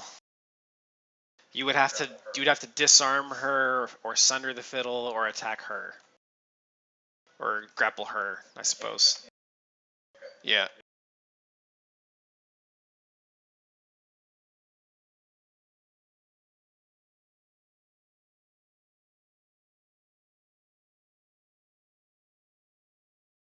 I guess she is alive. Yeah. CMB.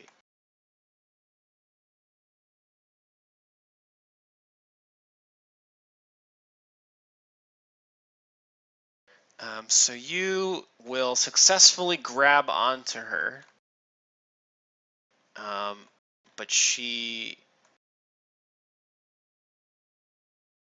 think she continues playing.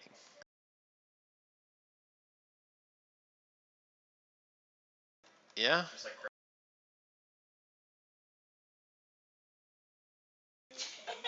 Pretty much.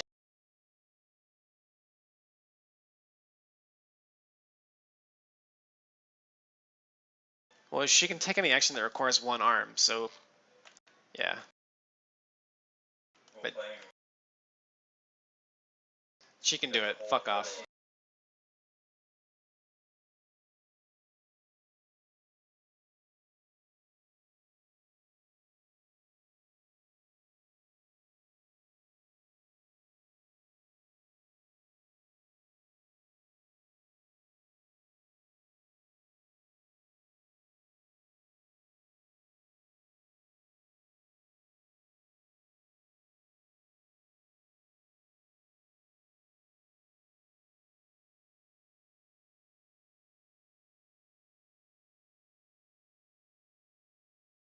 Oh, wait. I think I know why she can't be grappled. Hold on. She's under the effects of a freedom of movement spell. I don't think so. Let me check.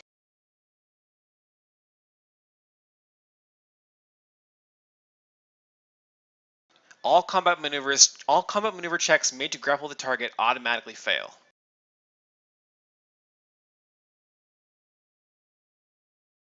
The subject automatically succeeds on any combat maneuver checks and escape artist checks made to escape a grapple or pin.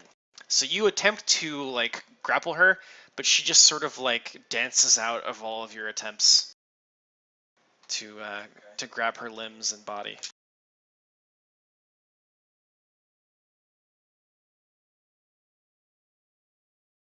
You can try. I'll tell you that she's just going to be non-responsive though, but I would like to see you roleplay it out anyway.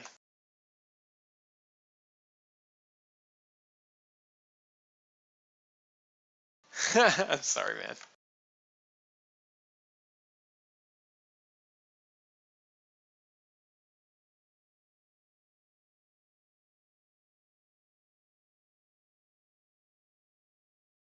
Yeah, sorry, fam.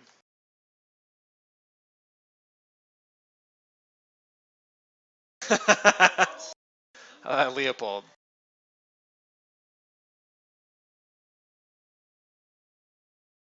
Leopold? Leo? Leopold.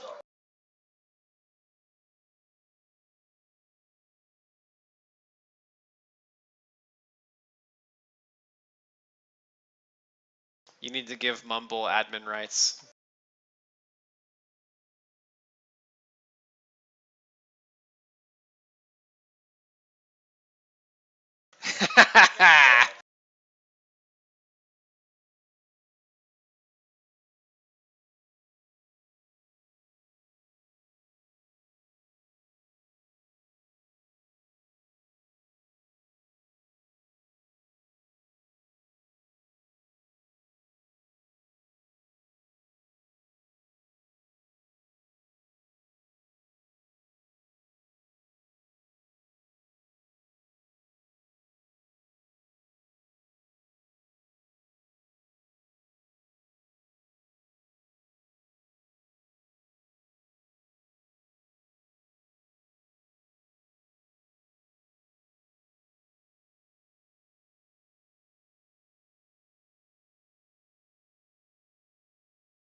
That's gonna miss.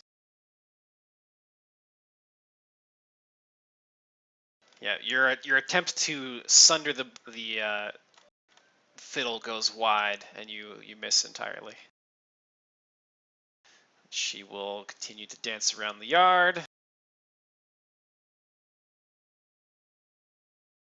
Let me see here. There was something about this. She uses one move action in each round to dance about atop the hill, and another to play her fiddle. These do not provoke attacks of opportunity unless she moves through a threatened square, which you attempt to avoid. So yeah, it does provoke if you'd like to attack.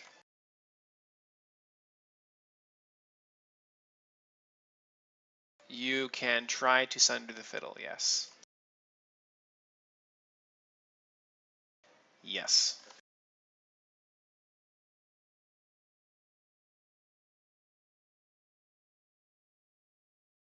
That's pretty good.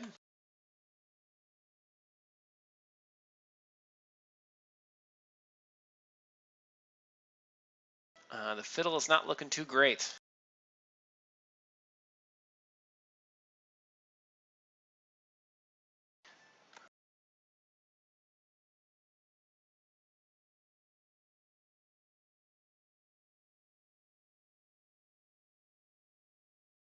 Another skeleton pops up out of the ground.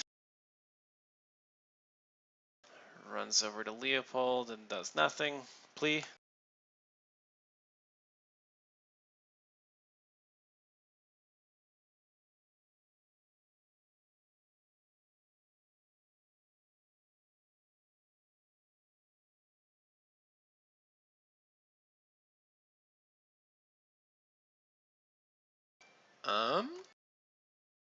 Yes.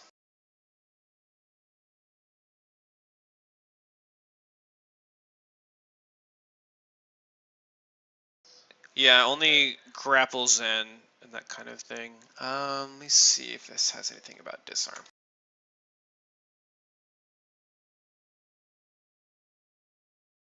Oh good, disarm's not explicitly mentioned. That's fantastic. Okay. Let's read through this again.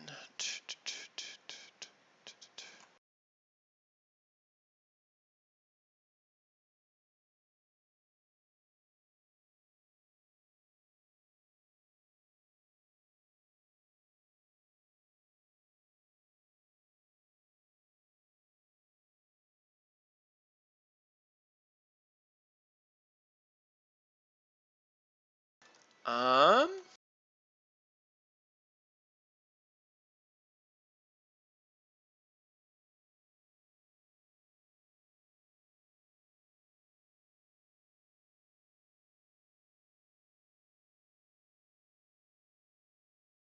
Man, it doesn't say.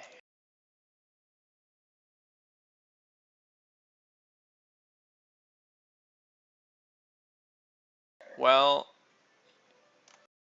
I believe you did succeed. Let me check. Yeah, you did. It's higher against Sunder. But there's a specific, there's like things laid out for what happens if you Sunder it. There's nothing if you disarm, which is annoying.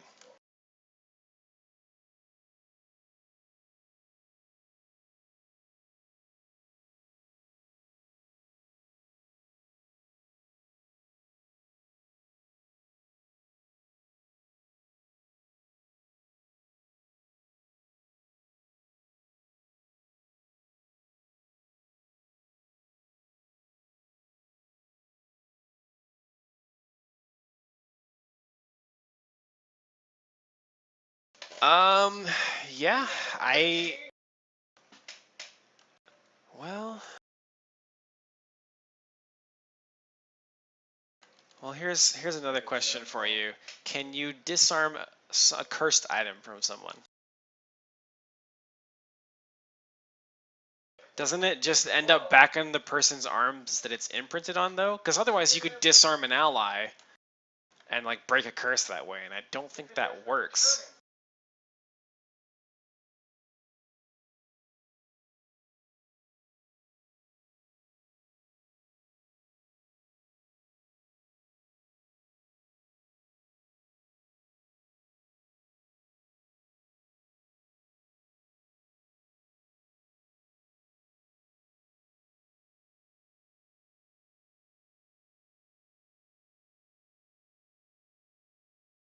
Yeah.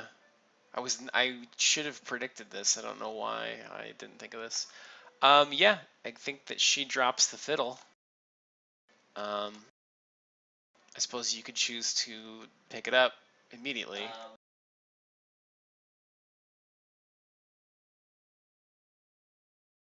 That makes sense.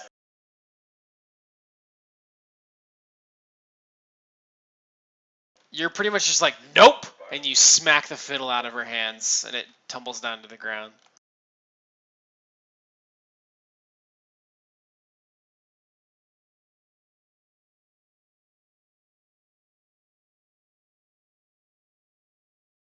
No, you can't. You moved and did a standard.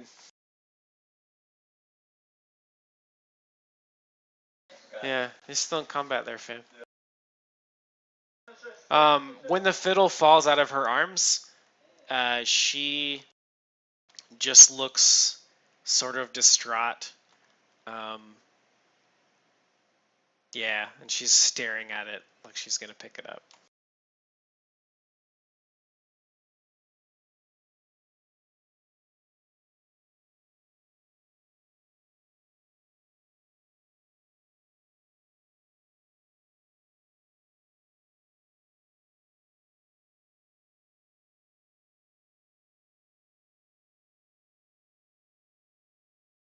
This one has 3.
You're missing. Have luck.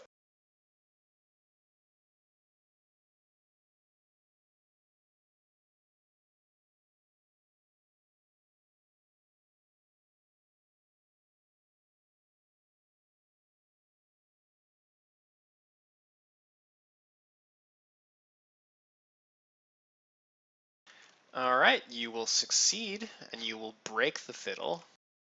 The undead will fall to the ground in a pile of dust, and the young elf maiden will sit down on the ground and just stare blankly off into space.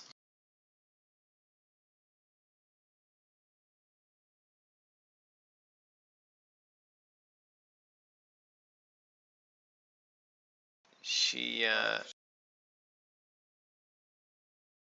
she's an elf, so you really don't know the difference.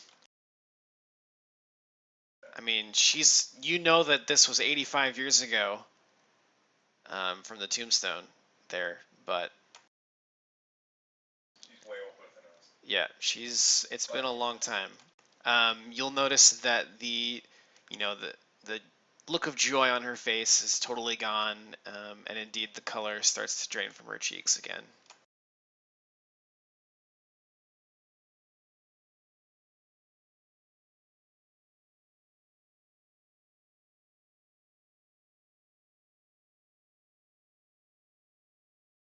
Yeah, she's completely catatonic.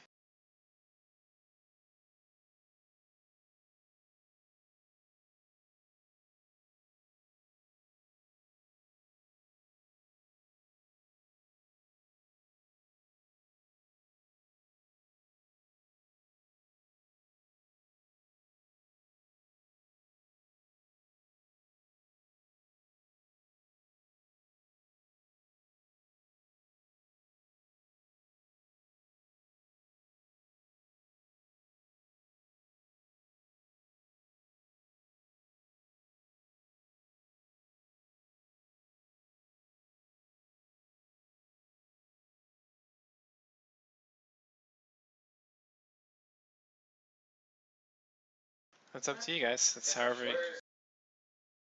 Yes. Sorry.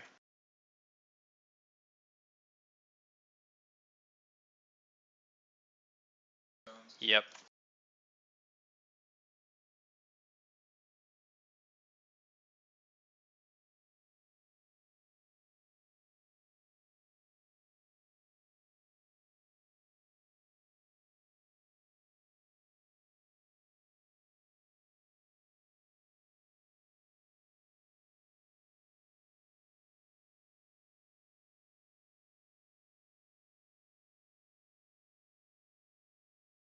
You can't.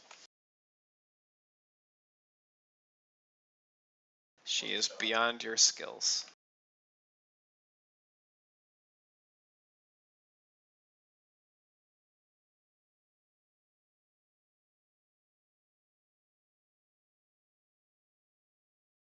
Oh shit, yeah.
Oh.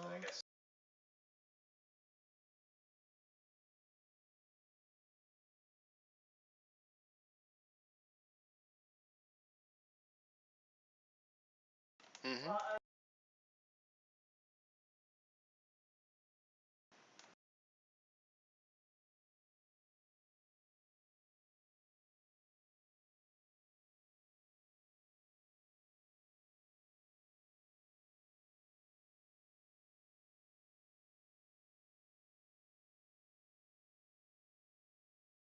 Man, are you metagaming right now? No, no, Travis. Do you got this shit open? Travis, are you metagaming right now? I know. Alright. But you're not answering the question.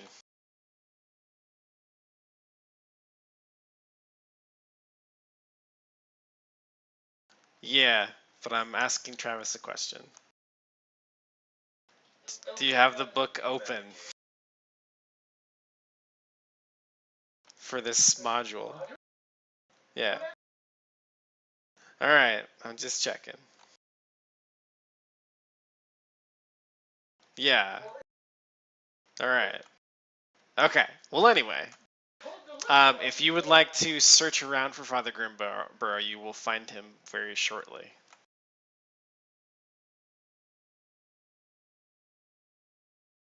So, so if you guys, we'll skim through this pretty quick. If you guys search around for Father Grimborough and his acolytes, you'll find him in one of the burial vaults in the eastern edge of the cemetery. It has been blocked shut from broken headstones piled against the door. This can be cleared in a matter of minutes, but clearly visible in the dust before the pile is a pair of cloven hoofprints, much too large to be a goat or other natural creature. Father Grimborough tells you that him and his acolytes entered the vault like before dawn to prepare for the coming funeral. The heavy door slammed shut behind them and became held fast. Then they began to hear the fiddling music. So they've been in there a hot minute. So what are you going to do with Ali Hindri?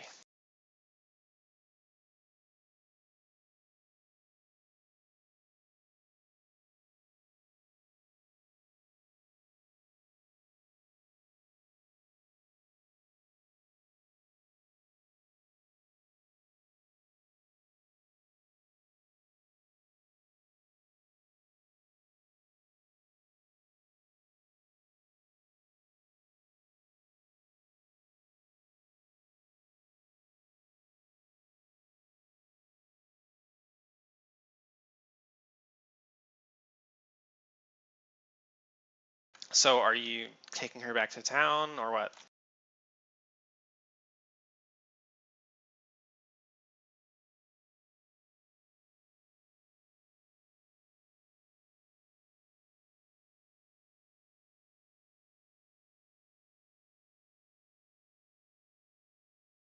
She was in the asylum.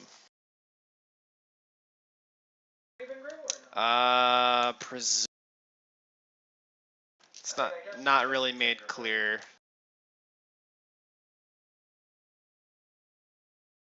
Okay. When you take her back to town, now that things have died down, many of the townsfolk insist that she be lynched for bringing this doom upon the town.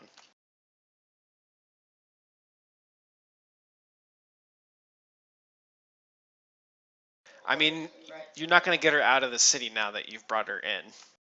Like, you're going to have to talk the mob down if you want her to live, or just let them lynch her.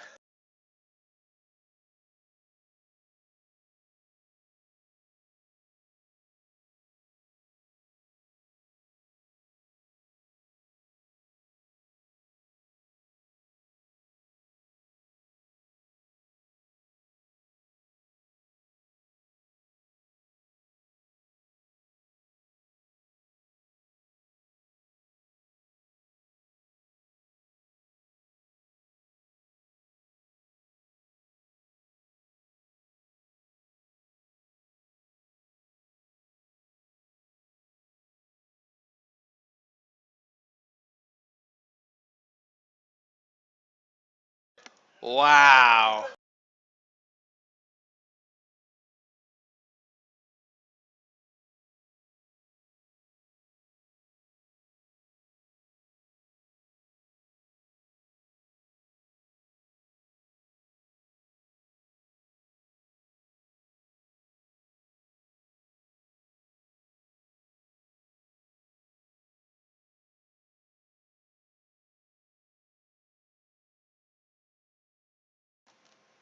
Jesus Christ.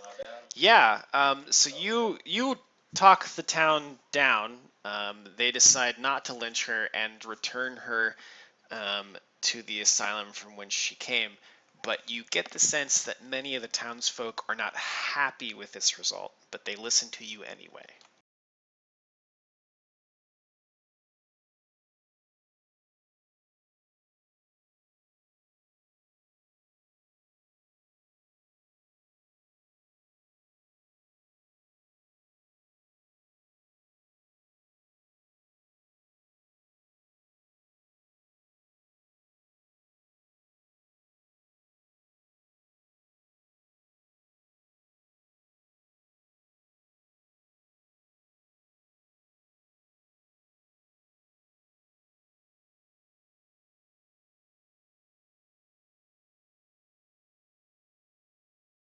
So we kind of rushed through that a little more than I would have liked, but I didn't want it to be a 2-session. So I think that went pretty well. I'll get experience calculated up next time because it's pretty late and I need to sleep. So there, I don't have one.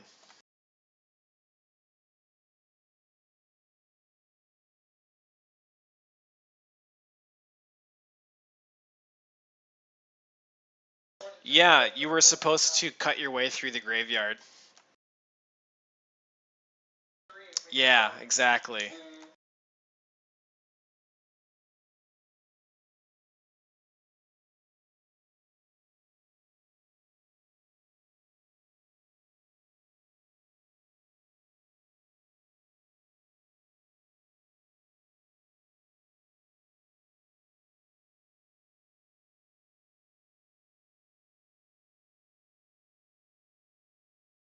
Yeah, right?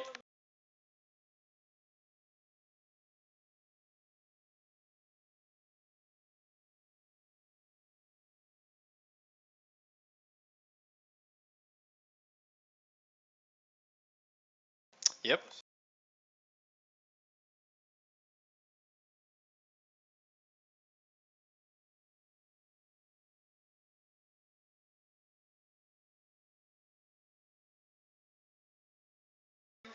Nah, man.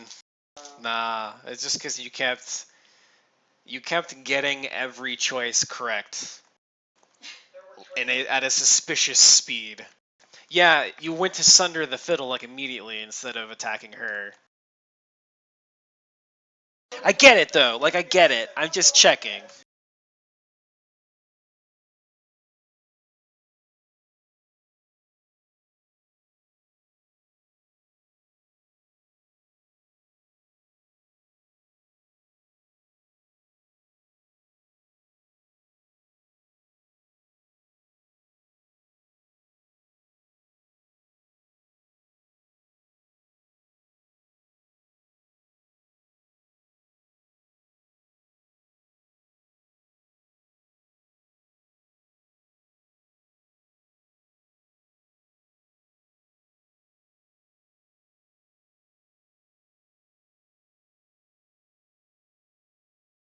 See, that's kind of what I figured too. Is that you were just like laser focused on role playing games today.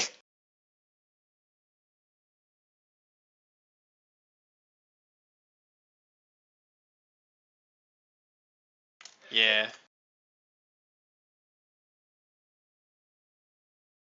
No, these are really well written. I enjoy working with them. This one just had a lot of content.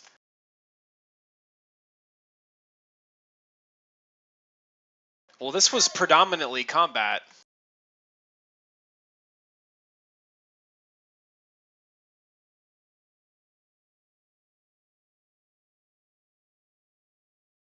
Yeah.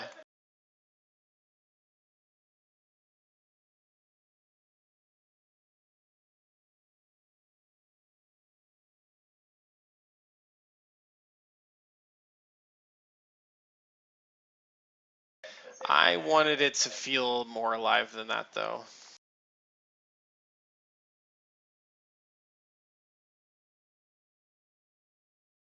Yeah.